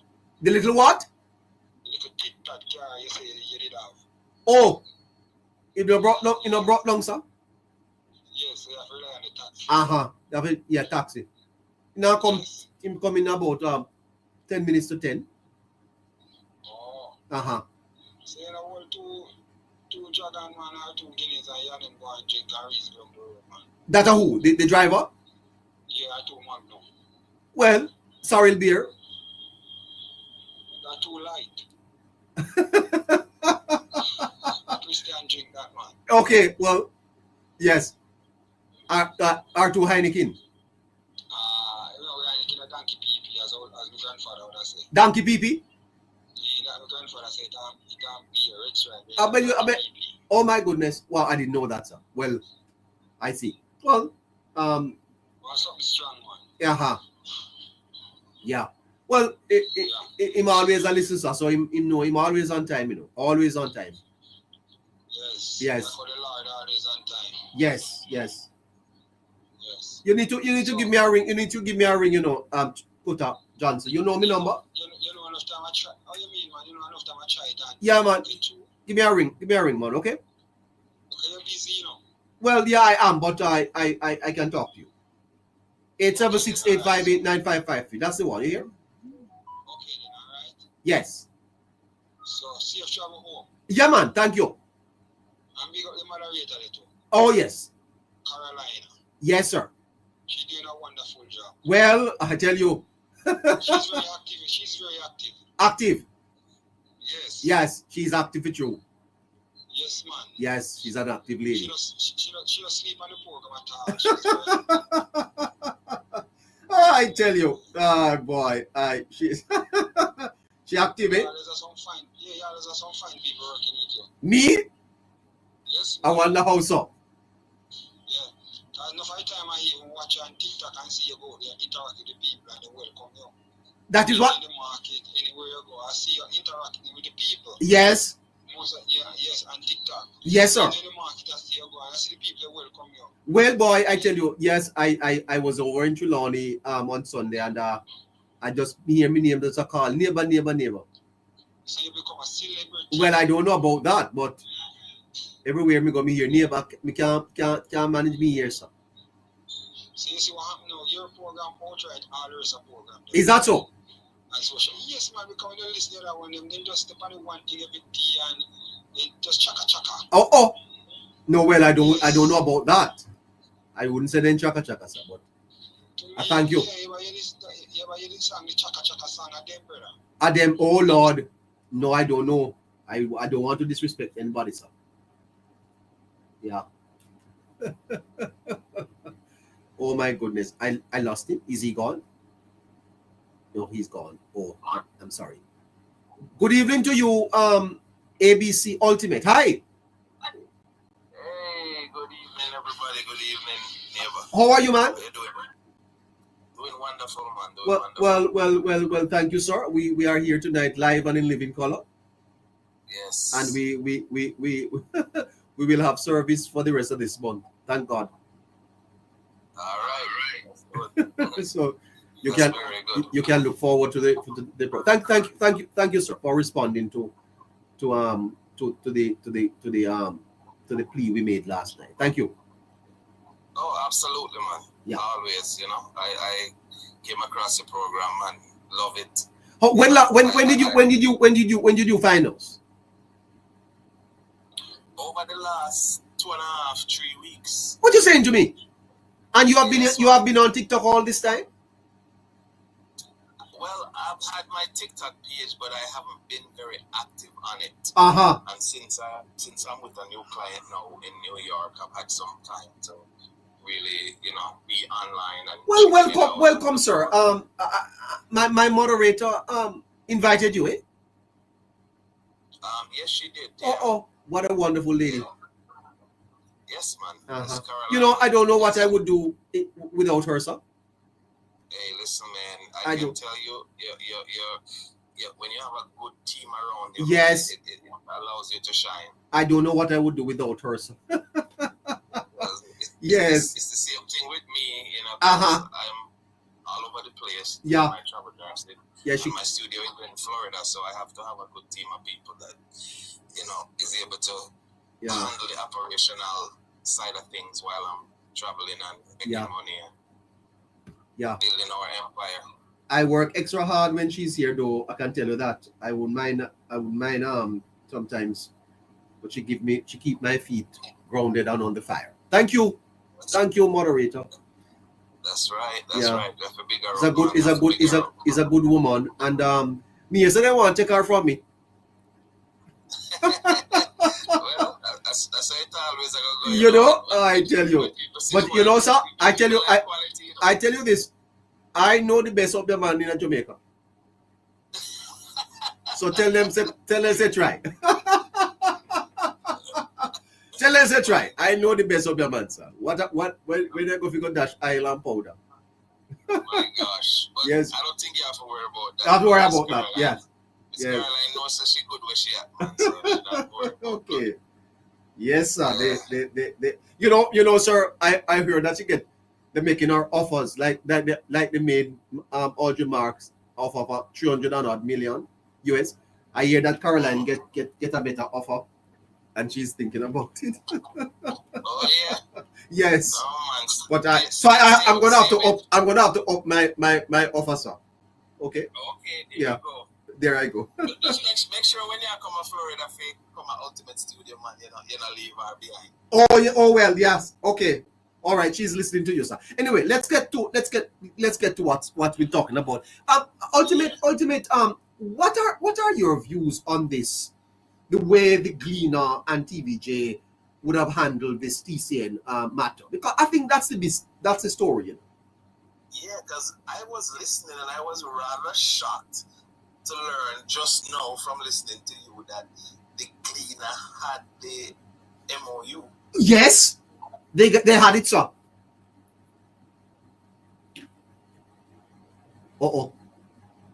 Where is he? I'm here.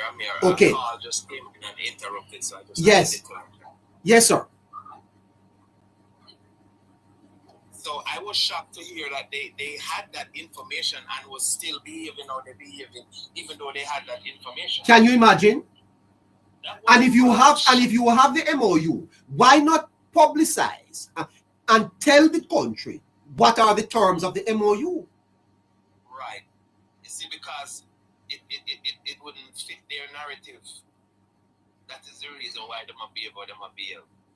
Because if they functioned like they should have as a proper press organization and do exactly what it is that they're claiming they're demanding from the sitting administration, which is transparency, they would have done that. Yeah, but how does it speak to the broader issue of democracy when the fourth estate, which is supposed to hold power accountable, becomes corrupted?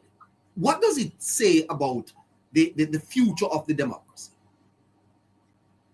Well, if people see this type of behavior from the opposition and still think that they have any credibility, because they are highly mistaken. Because I just now, listening to you, finding out that the Gleaner had that information. Yes. And function in a way that they function. And the people who support the PMP aren't in an uproar about what the Gleaner did, but they want to twist the narrative so that they can keep pushing the foolishness. And people are soaking it up. I'm like, understand, like, you guys aren't thinking. You guys are not thinking. And then they're going to rile up people to go protest and like, come on, man. People need to open their eyes. Yes, sir. Open your eyes. Yeah, it's amazing because it also extends to other institutions in Jamaica, like the Integrity Commission. Because as is being suggested right now, the country is divided as to whether or not there is any integrity coming out of the Integrity Commission. We see the latest coming out of the commission is that 15 members of parliament are being investigated for illicit enrichment, and we sit back and we wonder, what is this we are hearing? Who can we trust, right? Because the whole thing does seem like there is a move to discredit the government, to make the government look bad. I don't know that the people of Jamaica are being served at all, sir. Absolutely, you're absolutely correct. You know, the riding the coattail of misinformation is something that seems to be done a lot by people of the People's National Party. Well, I don't want my listeners to mix up those two words, though, you know, sir. The whole matter of misinformation is a mistake. It's a mistake. Disinformation is malice, is malicious. Right? Right. Disinformation is the accurate word. Yes. Yes, sir. And when you have media deliberately misinforming the people of Jamaica, that can't be just taken lightly. So that is not an apology we need from that institution. That institution's license need to be reviewed. Yeah, absolutely. Absolutely. No, sir. Absolutely. You can't have a national media organization maliciously publicizing information and their license is not looked at. It doesn't matter what you say. I would have to take that matter to the Broadcasting Commission and say, examine this license for me, whether or not these people are fulfilling the mandate of the license, because the mandate of the license cannot be for you to mislead the country. Cannot be. Absolutely not. Yeah, hold on there for me. Let me see what Reginald, are you there?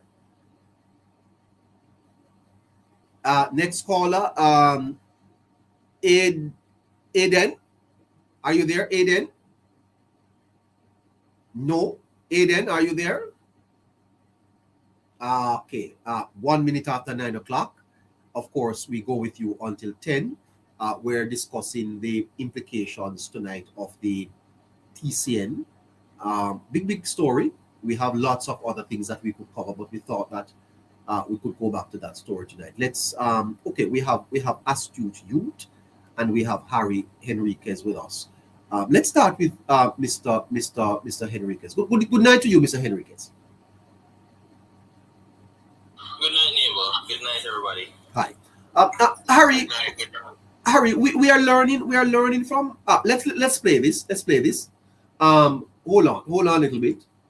The government of Jamaica. So it is in the public domain. It says they transfer convicted of serious criminal driving the narrative. But this entire conversation started on June 16th, I believe, when the Gleaner published an article that said Jamaica signed the third country nationals MOU with the United States. The MOU was linked to the Gleaner, so it detailed all the information in the MOU. They could have just as well just put the MOU. The information that is in the MOU and what was printed in the Gleaner. Harry, the Gleaner had the MOU. Wouldn't surprise me, neighbor. But remember, the Gleaner of the age is, as you put it nicely, they care about the business of journalism rather than the art of journalism. One constitutes what I can do to make this story help me make more money. Yes. While the art is concerned about me bringing out the truth, put the facts out, and informing the nation, which inadvertently should bring in financial gains, yes, credibility, and so on. But they rather to forego that and jump to the next hot thing, something that sets social media ablaze, because of course now social media is the medium in which you get the most traction these days. Yes. No longer the printed press, as we put it, no longer the radio, the airwaves in that matter. So they also wanted Neighbor to be, quote unquote, one of the first media hosts to run with this information, because they weren't sure as well if any other news media may have had this MOU, because in journalism, Neighbor, there are two things you want to do, or what it should have been. You want to ensure that you get credible information very quickly. You also want to be the first to break it. Exactly. But what would have happened now? They don't care. No, there's no verification anymore of information like that, Neighbor. They want to run with it, and then they understand the people of the know have a very short attention span. If they appeal to the emotion of people, they'll get that sensationalism factor, and people will run to one, click, share, like, and all of that on their pages, which will generate, viewership and revenues for them. So they rather to forego that, and they're under some pressure as well in order to ensure that they deliver financially. So it's not a surprise they will sacrifice certain things to obtain that when it comes on to journalism, neighbor. Harry, the difference between misinformation and disinformation. Disinformation is malice. Misinformation is a mistake. Do you think that the gleaner here is the latter? That what they did is disinformation? Well, the truth about it, neighbor, they it is more in terms of, not a mistake. I don't want to say the gleaner, knowing the information or the fact that they had the MOU, it wouldn't be misinformation. You cannot have the fact and the details or thereof of an incident, of a negotiation, of an agreement, and what you put out is opposite to that. You are being disingenuous, and that is disinformation. That you consciously have attempted to manipulate and fabricate information that is not there. For whatever gains it may be, it still falls under disinformation, right? And what that in turn causes in a neighbor, when you are, going about and being deliberate in that form of disinformation, you then cause a nation to run with certain information because they think you would be credible. You've run for over a century, basically, of credibility, and you've been around as the big boy in a small nation.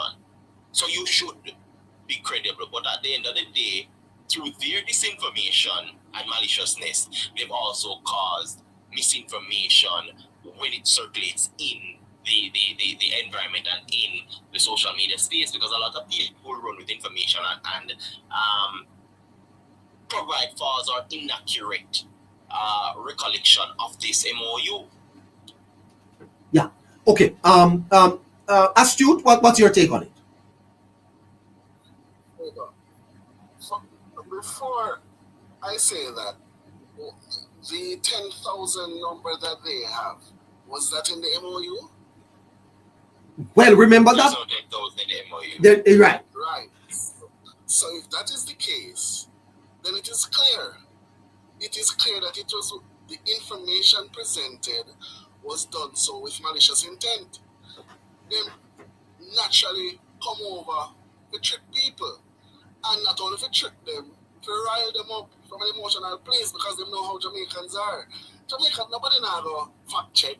Nobody now go up on the government of the US website to say what the TCN program is and all of that. Then, not only that in a neighbor, there's a situation where now people are wondering, they're trying to create some form of dissent where the government is concerned, where they're saying, we cannot trust the words of the government, because everywhere I go on the ground, people are saying, so they can't believe the minister, what the minister said, you can't believe politician, politician are wicked and liar. So, it is, to your question, it is definitely malicious intent to spread wrong information so as to rile up people. And it is in line with the fact that the campaign has started already. The campaign for 2030 has started already. And they're not holding up labor. That is my viewpoint from where, that's my perspective on the matter. Okay.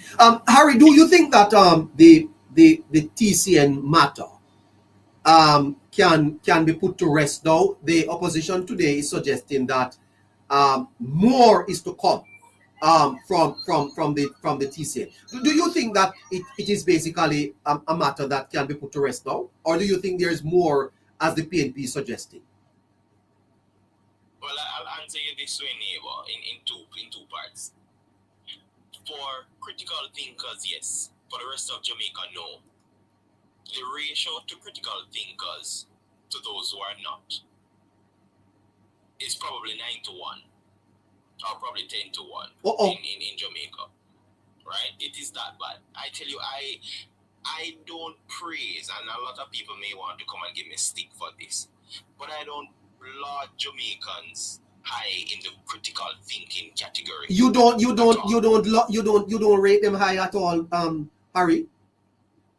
Not when it comes down to critical thinking, neighbor. Oh my God. And here's the difference. Here's the difference with that. Not because you have a piece of paper, because you go on university and sit down for 3, 4, 5 years, get a piece of paper, means you are a critical thinker. Anybody can go and regurgitate information. Uh-huh. How you analyze, how you dissect information and what you extract from it is what makes you a critical thinker. Absolutely. Neighbor, what you see happening now, all of these fancy talkers, all of these persons who say them got this and them got that, nonsense.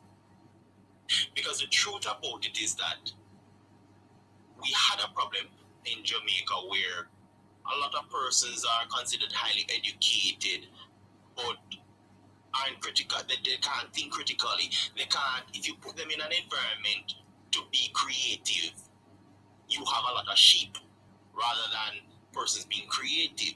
And what I mean in terms of a lot of sheep is that they'll do what you tell them to do, rather than them finding efficient, effective ways and challenging things in the right way to improve.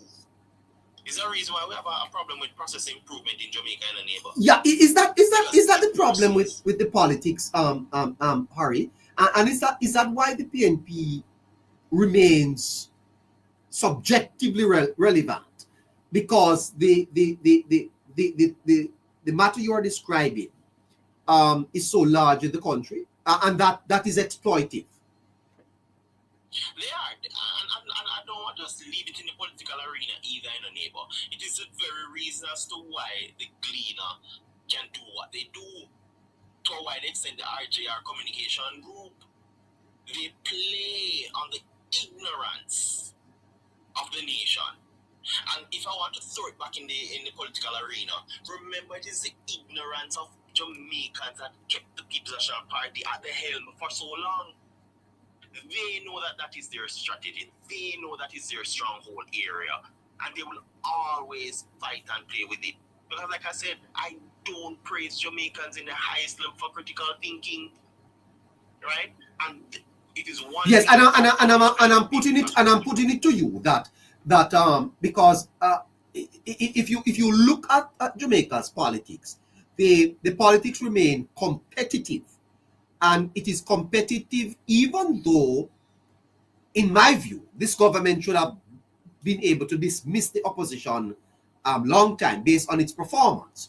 But the politics remain competitive. 400,000 people voted for Mark Golden. And I'm asking you, if the critical thinking component of our people, it is being exploited by the opposition. And therefore, the opposition's relevance becomes tied to the very issue you are speaking to. It is. There is a direct relationship to both neighbor, right? That level of ignorance that the People's National Party feeds off. Remember, in a neighbor, anything that you feed can basically control you. And yes. That is when it comes down to the people. We've been accepting mediocrity for far too long. So we've fed mediocrity for our political leaders for such a long time.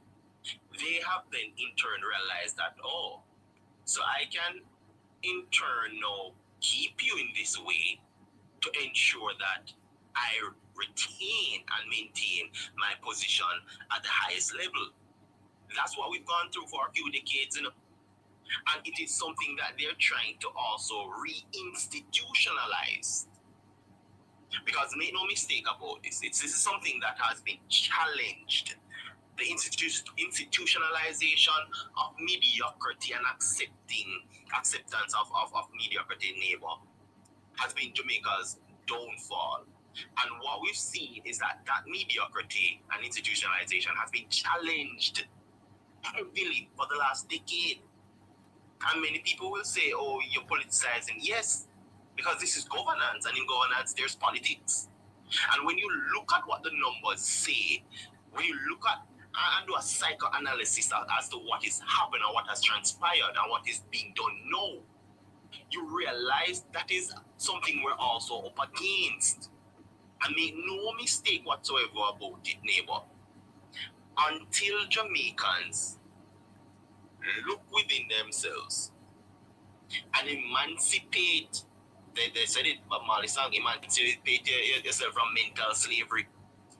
That is very much applicable to what is happening now. It's that mental slavery and laziness on individuals' part, because I'm calling out people on the individual level now, because we can blame the opposition and we can blame politicians for so much, neighbor, but the buck stops with the individual. If you don't want better, if you don't want to know the truth, then there's nothing we can do about it. It doesn't matter how much information we put out there. If you just want to scroll and jump up, yeah, then we can't change it, right? But that individual have to make a conscious decision to ensure that they want to know the information, not know some information, but the information. And the information that is there right now, the fact of the matter is that the cleaner has been misleading Jamaicans. The opposition is feeding off that, right? Whether it is a tag team between both, we don't know yet. But the evidence is showing that there's very much a tight relationship there. Now, if the individual neighbor cannot ask sensible questions, because the Prime Minister did mention that there are questions to be asked, and these questions will be answered at the right time. Neighbor, we don't live in a microwave, you know? There are things that have to take due process. Yeah, so as not to accuse you of presumptive reasoning. What do you describe critical thinking to be? Neighbor, and I don't want to speak ahead of my audience, because we know we have everybody here tonight, right? Yes. No, when you think of critical thinking, neighbor, it is how you go ahead and interpret, as I said, analyze. So you have to interpret information. You have to then analyze it and evaluate. Because this is a process, just like communication, where it has to be two-end. If these three factors are not satisfied, you can't have a critical thinking process, which means you can't consider a matter being critically thought of. Everything has a due process. Everything goes through it. And if you don't analyze, evaluate, and interpret, then you cannot call whatever you call that. How does one develop that critical thinking? How? Neighbor, the first thing, you have to be very curious.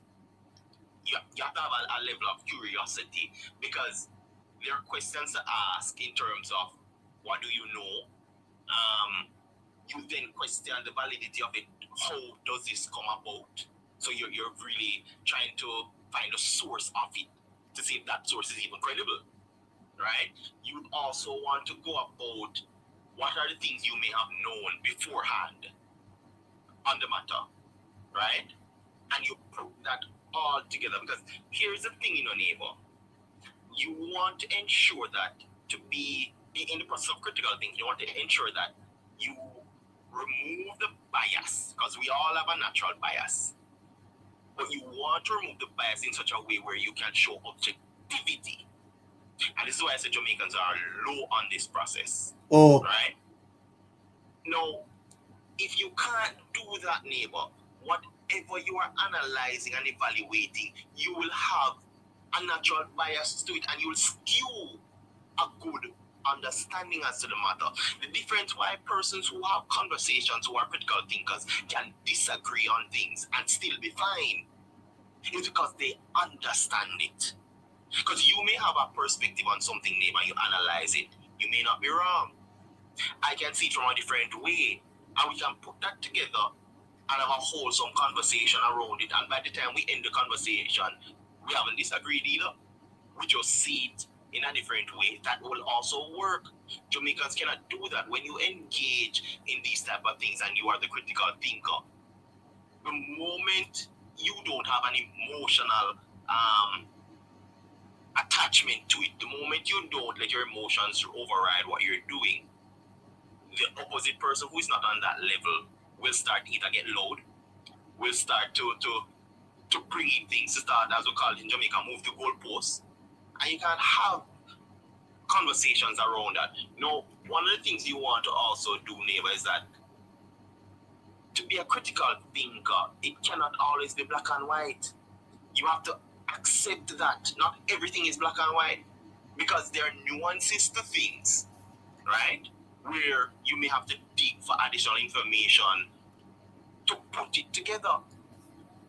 No, if you're doing all of that, you also have to ensure that the information that you put forward, or let me put this way, the data, because when you're thinking about it, it becomes information. You make sense of it.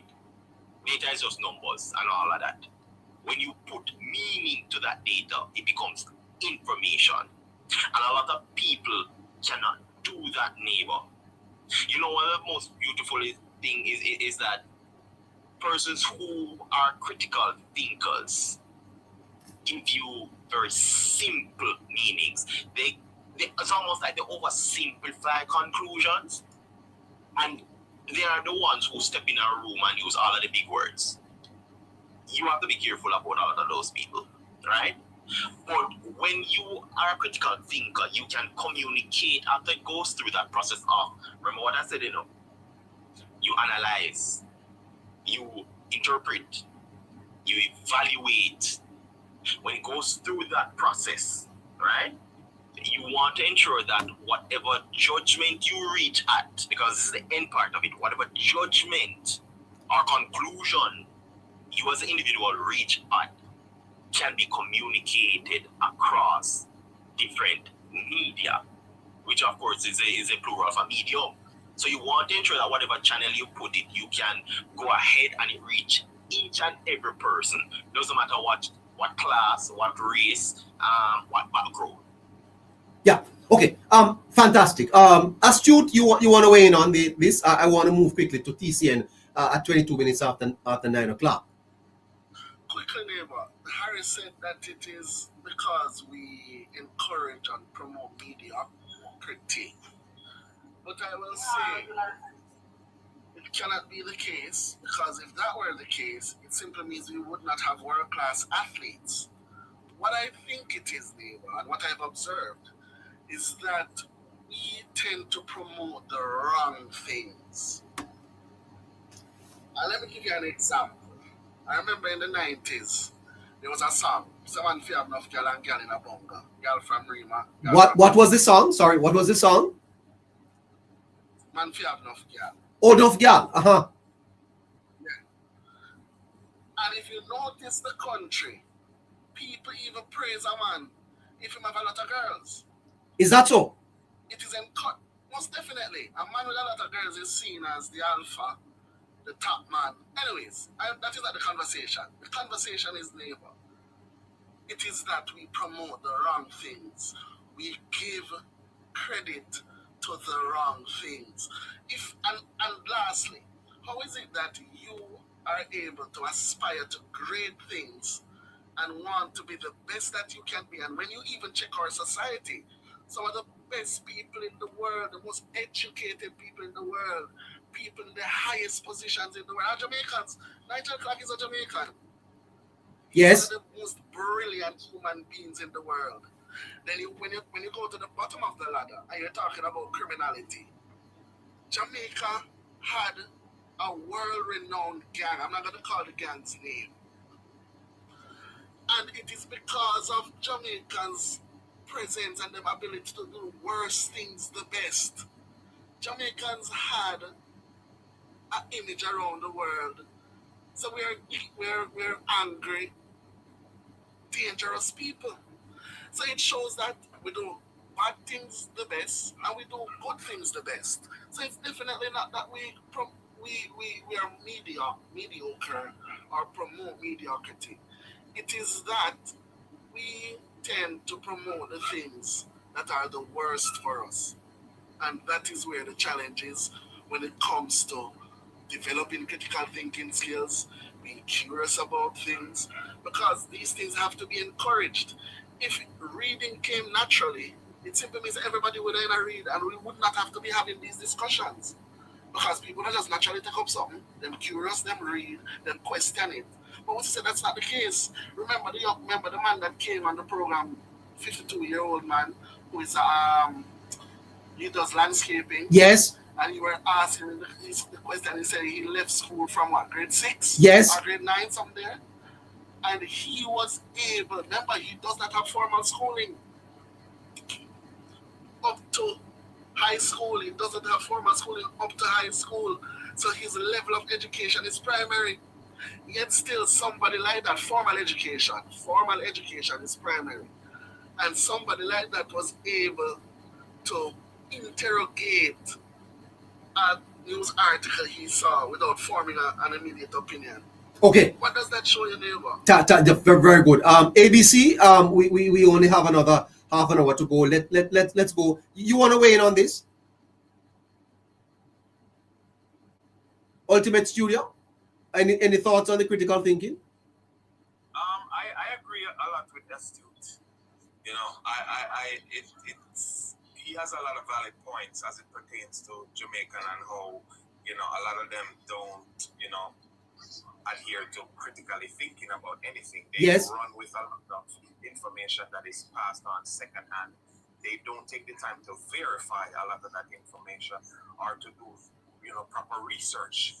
And they just take anything that they're told and run with it rather than, as, you know, Mr. Henriquez or Harry says, and Astute said that they don't critically think. They don't analyze information. They don't do research. You know, they don't fact check. So, you know, it's something that needs to be encouraged. I think we need to go back and do research. When you hear information, you know, don't just take it for what it is. You know, go look it up. Go try to find out. So I think that's where a lack of what you see the behavior of the opposition happen is that they don't look into the information. They just take what's told and run with it. And as somebody said, that is how they were able to hold on to power and how they were able to rile people up for so many decades is by doing that. They focus on the people who don't critically think. Okay. Let's use the next couple of minutes to change the subject a bit. Starting with you, Mr. Henriquez. The Integrity Commission is warning that lawsuits could undermine the anti-corruption fight. Harry, the Integrity Commission is going to be heavily discussed over the next couple of days because they have put out a report in the Parliament today suggesting that 15 parliamentarians are being investigated for illicit enrichment. Concerning Harry? Well, the thing about neighbor, where the IC, the Integrity Commission, speaks about that lawsuits and so on will undermine. That in its entirety is the IC trying to maneuver or to get away from their inconsistencies. And I don't support that. Because if they're because the IC would have its own case. So it shouldn't be afraid of any challenge. If its investigations are correct and it has done its work, then it shouldn't be afraid of any challenge. Bring it on. Exactly. But you know, one of the funny things about that neighbor, they're an accountability arm and integrity arm, but they're afraid of holding and standing to that standard, which is shocking. Yes. And they've been found very wanting, and they will be found even more wanting in the coming weeks and months ahead. You think so? As these, of course, neighbor, understand this. The unofficial report, let me put it this way, the unofficial report between them and the FID, right, of the IC not following conventional or best practices. They've done that with Dr. Andrew Wheatley, was just over 100 investigations, right? They've gone up to over 20,000 now. Yes. By their own admission. That leaves us question, have they partnered, or how many of those investigations have they partnered with the FID to properly carry out? Yes. And that then leads us now to, if you were found wanting in one case, it leaves us to say there are many more where you either cut corners, you didn't follow proper procedures, you have biases and inconsistencies. You remember when I said I want to put them under the microscopic lens to know what their methodologies are for their investigation, what systems they use to see if those systems are still relevant and how they work, because it is showing that it's not working. They publish in terms of Dr. Wheatley and their numbers are wrong. How many other things are wrong? And if they aren't wanting to stand up to what they should and they were created for, because they don't want to face any lawsuits and so on, it simply means that you aren't ready as an institution, and the leaders or management, it's very questionable, because I retain my position to say in society, the Society of Jamaica, an integrity commission holds a very functional position. Yes. Where it is questionable at the highest level are those who are at the helm, who wield the power of this institution. We need to know and understand where they stand, how they go about these things, and if they are being fair, unbiased, and can be held accountable, because they're going to be put under the lens when it comes on to the very things that they are investigating people for. So you can't want to do one thing and lay down the hammer on everybody else when you are guilty of the same thing. So it doesn't sit well with me. Speak to the specificity of the charge, though, in the House of Representatives. 15 of the members being investigated for illicit enrichment and or false information. Well, for that, neighbor, we would want them to put forward in terms of what are the information that were not admitted by these 15. Of course, I know other people will run with the idea that this is 15 governmental MPs or officials, and I want them to cease and desist before they even start to run with that narrative. Because remember, in the words of Pat Golding, he was saying the illicit 6, which turned 8. Remember that interview just outside of Parliament building? I don't remember the date, but anybody can go and look it up. Yes. He was saying the illicit 6 became 8. So I want to know now, has that 6 turned 8 turned 15? And we want to see when it's fully tabled.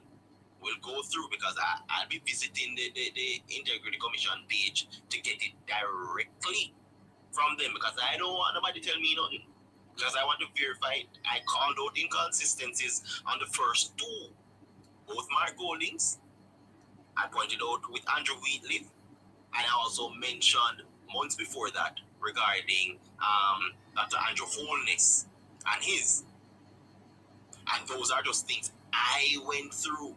Imagine when the forensic lens of lawyers, of accountants and auditors do grasp it of these individuals, because I can tell you, all 15, doesn't matter what part there or what section of the parliament they sit, all 15 will be lawyered up, and all 15 will be going after the Integrity Commission. And that is something they don't have the resource to fight. They're afraid of it, and they want to ensure that they're protected. And I don't believe in this democracy where you have the right as the Integrity Commission to have 15 of us falling under the belt of illicit enrichment, and we can't prove our innocence. Let me ask you a question. and I hope I don't get you off your normally very thorough presentation. But the opposition leader is suggesting that the Prime Minister has reasons why he has not removed Dr. Wheatley, and that there were others being investigated. And then today the report was submitted. How did Golding come by this information? The same way how it came about the previous information, neighbor, of the illicit six. Right? Let's not fool ourselves. These persons have connections, and we've seen where the Integrity Commission management have. Are you saying that the persons under investigation would know that they are under investigation and would have revealed it to the leader? They should. They should. Which means that these are opposition people. But Golding is not referring to that. Golding says that. Hold on, let me see if I can play Golding. Play him for me. Let me see if we can play. Okay, let's. What's happening here? Hold on. And what happens in this case is going to influence the Prime Minister is trying to tough it out, trying to ride it out, hoping that it will be a 9-day wonder. Why is this, comrades? Well, it is what we trying to ride it out, hoping that it will be a 9-day wonder. Why is this, comrades? Well, it is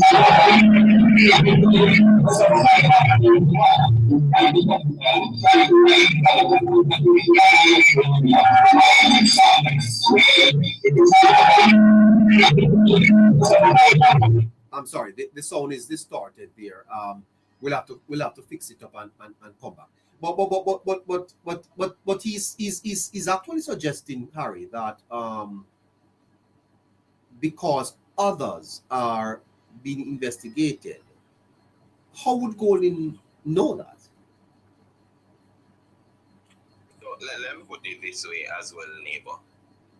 You see, just as how somebody in the Ministry of Foreign Affairs could have leaked something to the Gleaner, it is no surprise that there's somebody who also from the Integrity Commission who can leak things, if not give a full review of the documents. It's no surprise of me.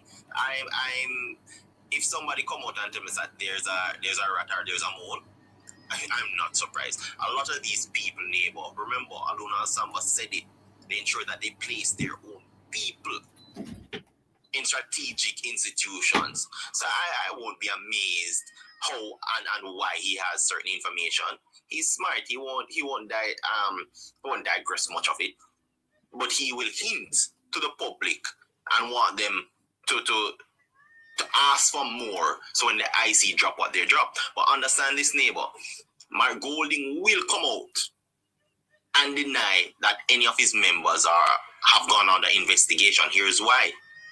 This is the same Mark Golding who said he didn't know who and what company was under investigation. And then in that same interview, I was speaking about Dennis Gordon here. In that same interview, he went ahead and said he asked the individual if there was anything done wrong. So I can't trust a man like that. By your very words, you're contradicting yourself. A few seconds ago, you didn't know. Now you know. And we're all standing and looking at you. Is that the information was passed to you telepathically? So that is somebody who will do and say anything, not to cover himself, but to ensure that Jamaicans are riled up on a narrative that suits his political agenda. And we need to understand and separate that with it. And it's not just about taking it with a grain of salt when it comes out to him. Mark Golding is a let me be very nice, but Mark Golding is pathologically mendacious, neighbor. Oh my God! No, hold on. Yeah. You think that Mark Golding is pathologically mendacious? Neighbor, we've had so many things on record of Mark Golding telling lies. Oh, Bro, Mark Golding also said he didn't hear from the representative when there's a WhatsApp message sent between him and ministers. This man has a track record of lying, and Jamaicans are not holding him accountable, but make Andrew Wallace even look outside and say, oh, it was raining, but sun out there and hear them crucifying. This is the day and age that we're in, where people aren't holding political leaders to the same level. One has always been favored, and one has always been put under the knife. And that is the reality of Jamaica. I don't care who wants to claim that is not the case. We all know it. It's there. It's public knowledge. And even the blind can say that. I can tell the senator in parliament who is visually impaired sees it too. But mendaciousness is dishonesty and lying. So you are saying that? But he has always been that, neighbor. You see, if there was no evidence to support my claim, I would have not said it, or I would have withdrawn it. But I have no apology to put forward, because it's the truth.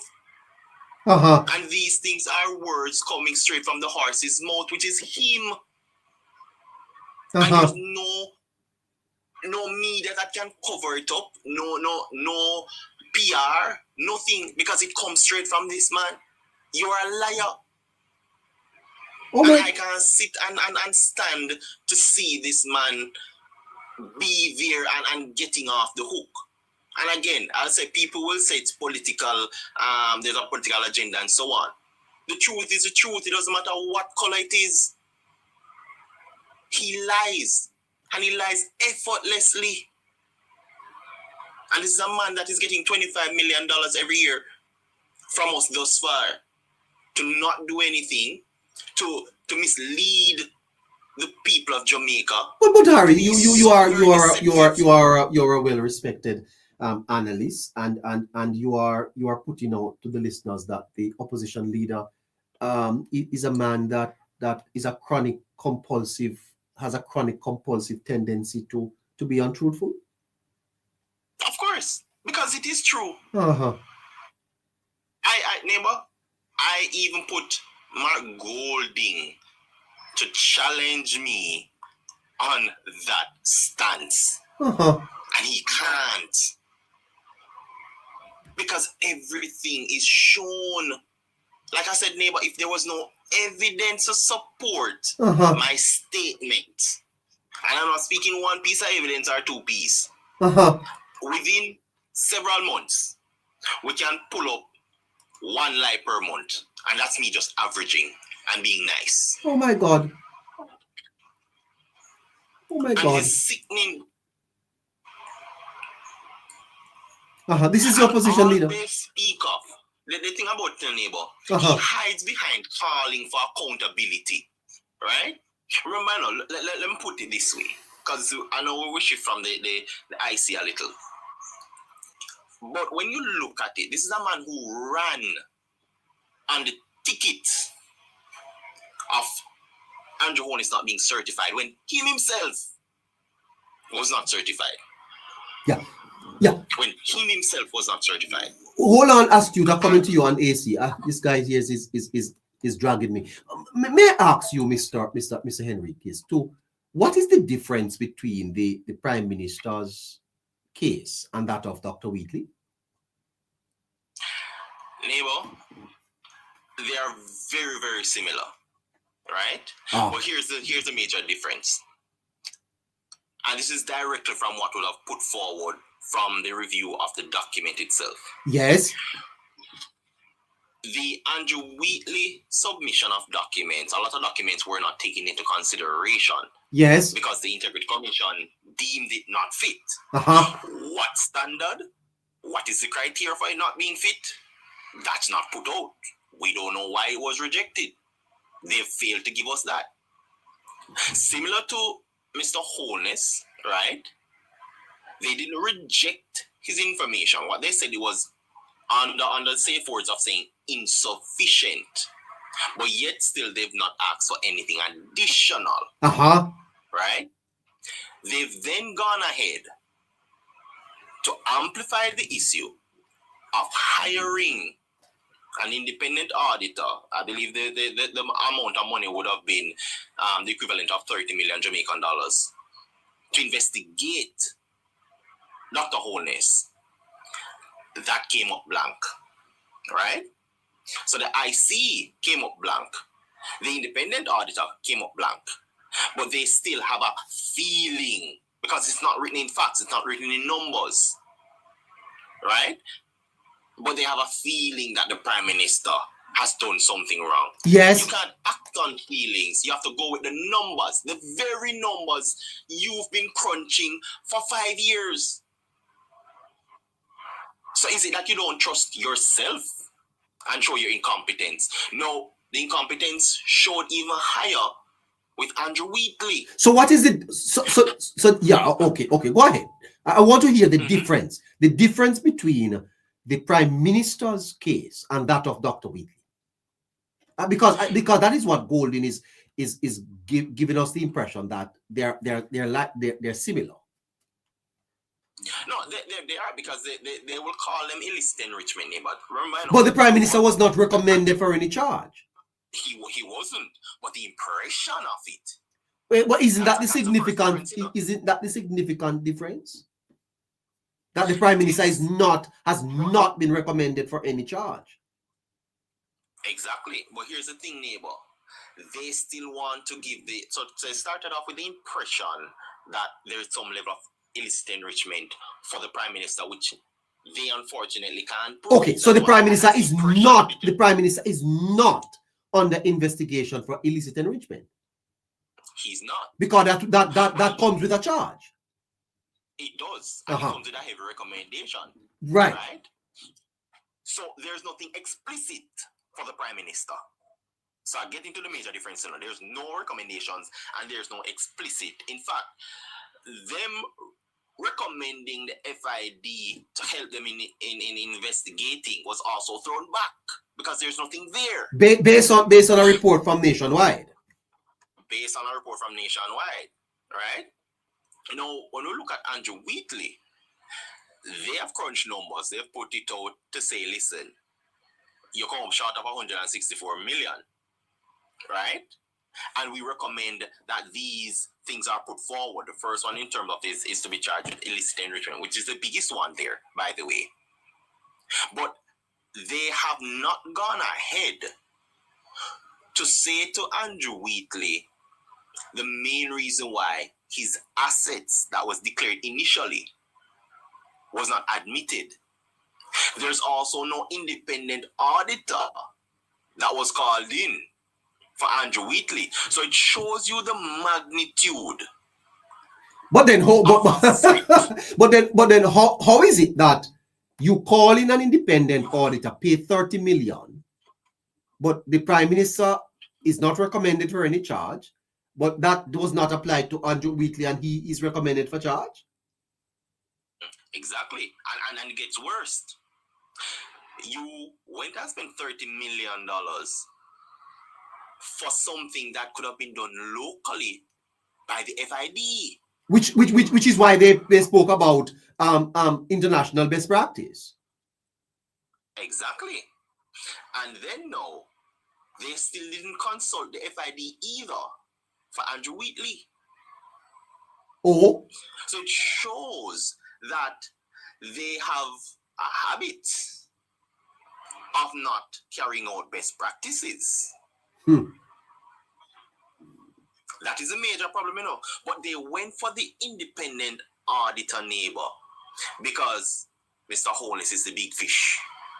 I see. And if we can catch him, we can make a name for ourselves. We can show and have an impact on the election.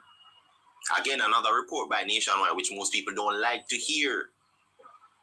Sadly, they're the only media house thus far that is doing some level of journalism that makes sense. Right?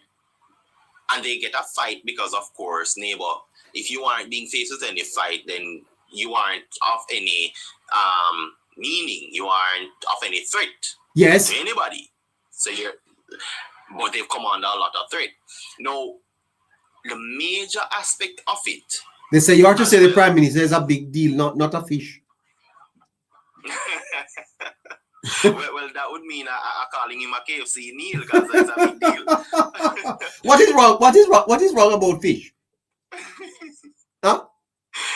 It's just the Jamaican thing, man. Oh, right? when you know, not fish. Yeah, Jamaicans will say them not eat fish and all that. They swim around and them stuff. I see. It's just a slang and a talk. Okay. I tell you the truth. 10 minutes to 9 o'clock. Go ahead.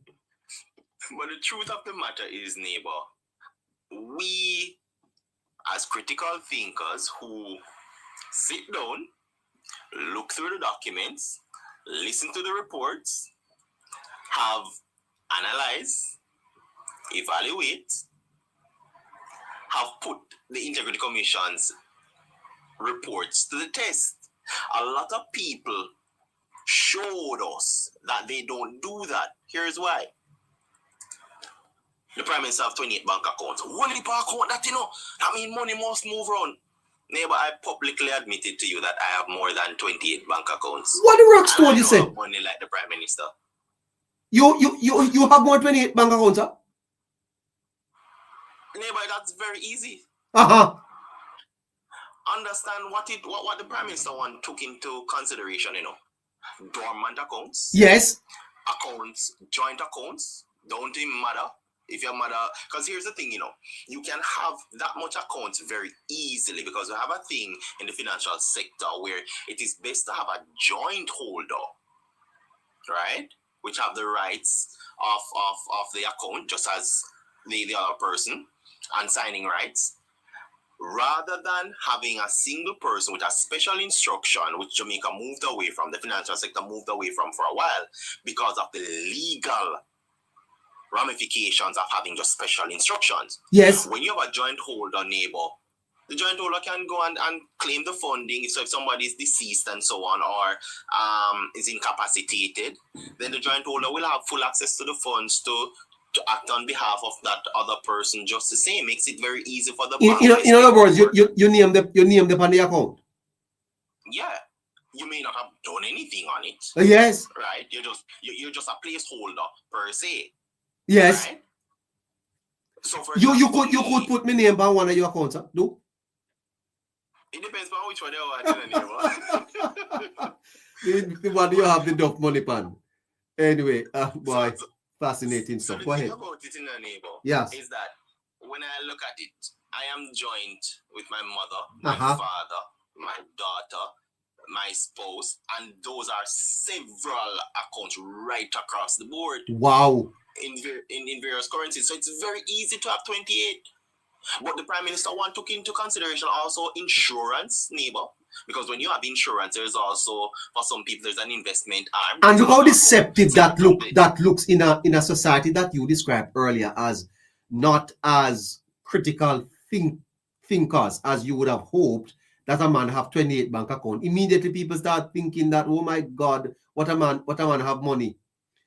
Yeah, they put the amount of accounts to the value that is there. Yes. And it shows you the level of thinking in a neighbor, and it's really acting on the people's ignorance. Yes. Because understand this, majority of Jamaicans do not understand two major things, economics and finance. Yes.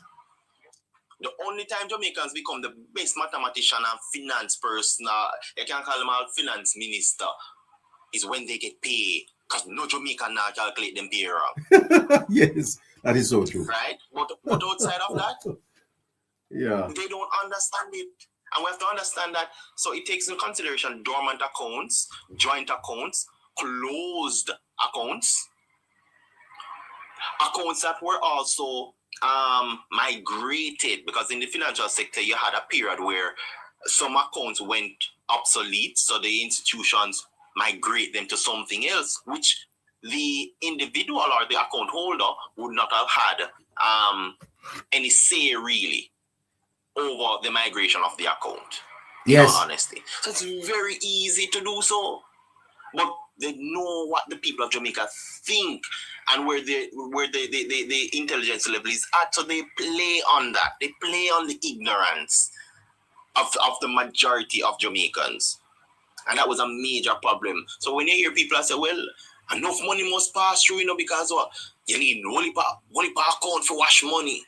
Nonsense. That is a perception that they give and people run with it. So it would have an impact on people going to the poll, what people think of the Prime Minister, what they think of the party.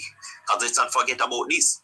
At one point, they had the Jamaica Labour Party as a white man party, the rich man party. Yeah. So they feed on that. So it's all nonsense, and they know what they're doing. I'll always lift my hat to the People's National Party because they're damn good at marketing. They want, hold on. They want good? What good? They're damn good at marketing, neighbor. They are very good at it. Damn good, sir. Yeah. Oh, you. I can tell this, neighbor. If you look at the PNP, you're cursing. Remember you're cursing now. No, that's not cursing, man. Okay. That's being, I think, passionate. Oh my God. Oh wow. Remember you're passionate. But I can tell you, neighbor, there is what I'd call certain practices from the People's National Party. They always have 2 to 3 known marketing persons very close, meaning they come from the PNPYO or otherwise. I can name you 2 easy one. Yes. Right? Damian Crawford mastered that. Yes. He's such a master. He's at a master level of it, neighbor, that at one point he was able to lecture 2 major marketing courses at the university. Look at that. Crystal Tomlinson. Oh Lord. Was another one. Oh Lord. Right? And these people know it by heart. In fact, a lot of them have jobs from it. And I'm not speaking political jobs here. So you need to understand that they know it. They study this. They eat and breathe it. Tough done. Not too bad either. Neighbor, may I tell him, I remember them already have a hand up because of what they put to the Jamaican people from the roots of the People's National Party from decades ago. PR for days, man. Yeah. And then it doesn't hurt when you have a media host backing you. That is true. Astute. You've been listening in. The story coming out of the parliament. Well, out of the IC today that we're going to see a number of other parliamentarians being investigated for illicit enrichment, up to 15. How do you see that? Neighbor, isn't the mandate of the IC to prevent corruption within the public sector? Yes. How can they do that? How can they do that without investigating? Can you determine if somebody is wrong? Do an investigation first. Well, I suspect that this is being investigated. That doesn't mean anything, neighbor. What does that mean to you when something is being investigated? It means that there's a crime? No, but hold on now. Here is a society that we just described as lacking in critical thinking. What is the society going to be walking away with this piece of news as? When Jamaicans hear this, what do you think they are going to say? They're probably saying they're searching for something because they did something wrong. Yes. That's what they're probably saying. And to Harry's point, definitely people in Jamaica lack critical thinking skills. But when they need to think critically about the money where they might work, they thinking, they say, no man can style me. Think I eat that. So they're selective when they want to think about critically. Notwithstanding that, neighbor, I think the IC is just trying to look busy so as not to their ineptitude to come out too strong. Because it is clear that they are in it. They have so many investigations to do, yet still, for the majority of people that they're supposed to, they haven't closed many cases. A small percentage, so that they're just trying to keep their jobs right now. Yes. They're trying to look busy doing nothing at all. Now, to the matter of not wanting lawsuits, for any progressive democracy, we have to test that our judicial system, the judiciary, is working, because the IC is not the judiciary, it's not the highest court. The IC isn't even a court. So the IC, they're inept because they're not do them job to any professional level. One. Two, they're not following best practices. Harry pointed out the issue with the Prime Minister, them doing a forensic audit when that is the remit of the FID. That is what the FID does. They go to forensic auditors and check things. So why is it that they needed to spend the equivalent of 30 million Jamaican dollars, even after finding nothing? And then after they found nothing, the auditors found nothing, they referred it to FID, and FID said, what kind of foolishness is this? All your amateurs and things that we just get up and investigate for investigating, say, come on now, do better. It shows that the IC are just trying to catch their tails. Instead of they are most tail and think a cool breeze. IC are trying to catch them tail now. Neighbor, them are trying to look busy, but we can sit right through it. Even in the very presentation of Mr. Wheatley's case, they make an error, a clerical error. Well, I don't know if it's clerical, but an error in the figures was made. Yeah. I don't get it, neighbor. They just seem to be trying to seem busy and not be held accountable. Because unless, if you are accusing me of something, for example, the Wheatley case, his case for illicit enrichment is that the documents, they're not accepting the documents that he's presenting. While with the Prime Minister, they're saying that because of how far back some of these cases go, to ask him to produce a receipt for specific things, it would be unfair to him. So, but why is the Prime Minister's name not cleared? Why is it that even on investigating Mr. Wheatley or referring for investigation in your report, you have errors? How can we trust your work? It is impossible. We cannot trust them work, neighbor.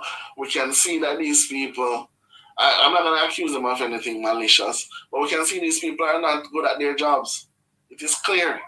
If this were a public body, a private entity, and they're functioning like that, that business would be closed down a long time. Or them get fired before the business closed down. So, yeah, man. Thank you, Astute. Very good. ABC, final word from you, sir? Well, I don't think I need to add anything to what Harry or Astute have said. I mean, like, these gentlemen have been on the ground, and I've been totally just trying to re-immerse myself back into, getting so much involved with, taking care of stuff in Jamaica, being in Jamaica, traveling to Jamaica, because I'm looking to, purchase property there. I'm in the process of doing that.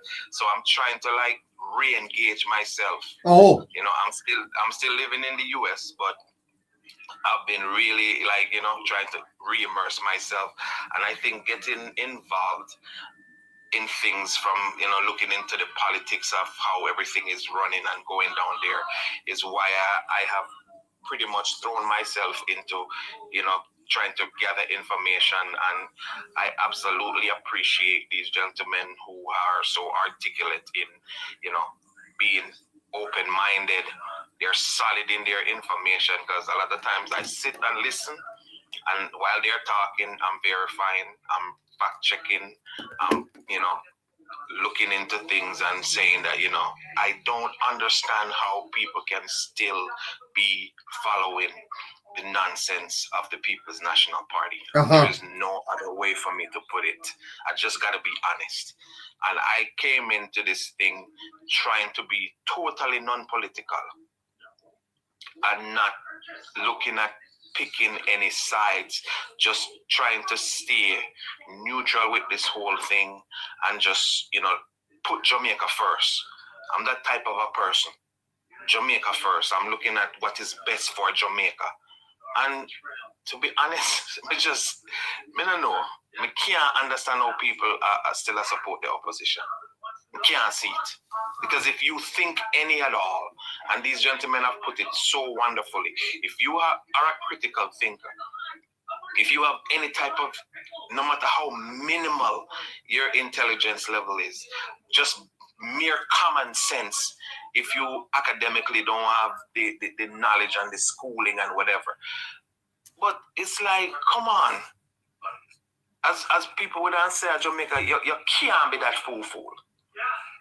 And as Toot was so versed in putting it to say that, when it comes to people paycheck, if you can make sure you critically think when it comes to your money, you're not going to make nobody style you. Oh, yeah, make them people that style you so with everything else. Apply the same principle, no? If them can't style you when it comes to your money and your pay, why you make them style you with other things? Apply the same principle. So you don't have no excuse. You don't have some level of critical thinking. Them just not apply it. Yeah. All right. Thank you so much, sir. Yes, man. Respect. Take care of yourself. And let's there is a KKK034. Hello, good night. Hello.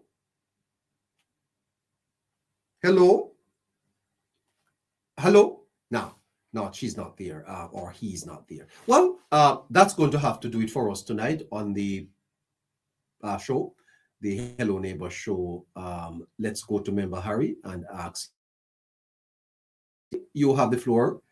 Say goodbye to the listeners. All right, neighbor. Good night again, everybody. Another beautiful program, neighbor. Very informative one. I do hope and pray, neighbor, may I beg and plead on that one, that the conversations leaving from the dialogue tonight will help to revolutionize the minds of those who are ignorant. Yes. To the two major issues, to the Integrity Commission. That is going to be a massive story for the next few weeks. Absolutely. Months. And also the third country national deal. Everybody, the information is out there. You can go to the Jamaica Information Service. You can read that MOU for yourself. Yes. You can fact check anything that has been said here tonight. But the main aim is that this is a stomping ground of where conversation matter, where these conversations move the critical thinking needle of the very average man. And we're average persons. Don't make it fool you.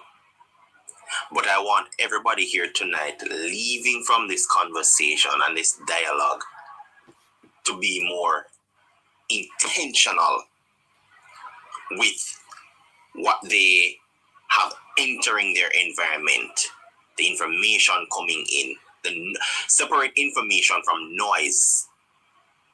You have started here tonight. For those who are just coming, first-time listeners, take that away from tonight. And of course, for everybody, specifically my YouTubers, like, share, subscribe, tell a friend for tell a friend. You can always rewatch the program on the YouTube channel as well. We want to also grow the platform bigger so we can have a wider reach.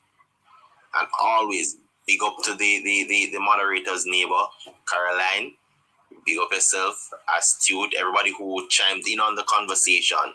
You've added value here tonight.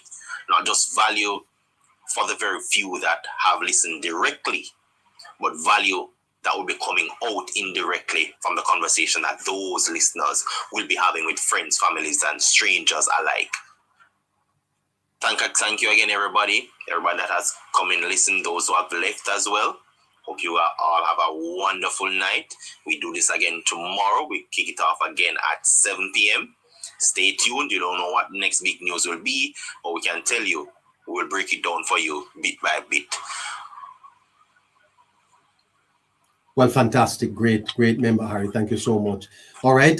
Thank you to also Shefreen. You're over there on YouTube, making sure that those listeners are keeping informed and managing things over there for us. Thank you so much to my YouTubers. Thank you so much to my friends on X and also those on Patreon. Until we catch you again tomorrow, have a fantastic night. Bye-bye. Thank you so much.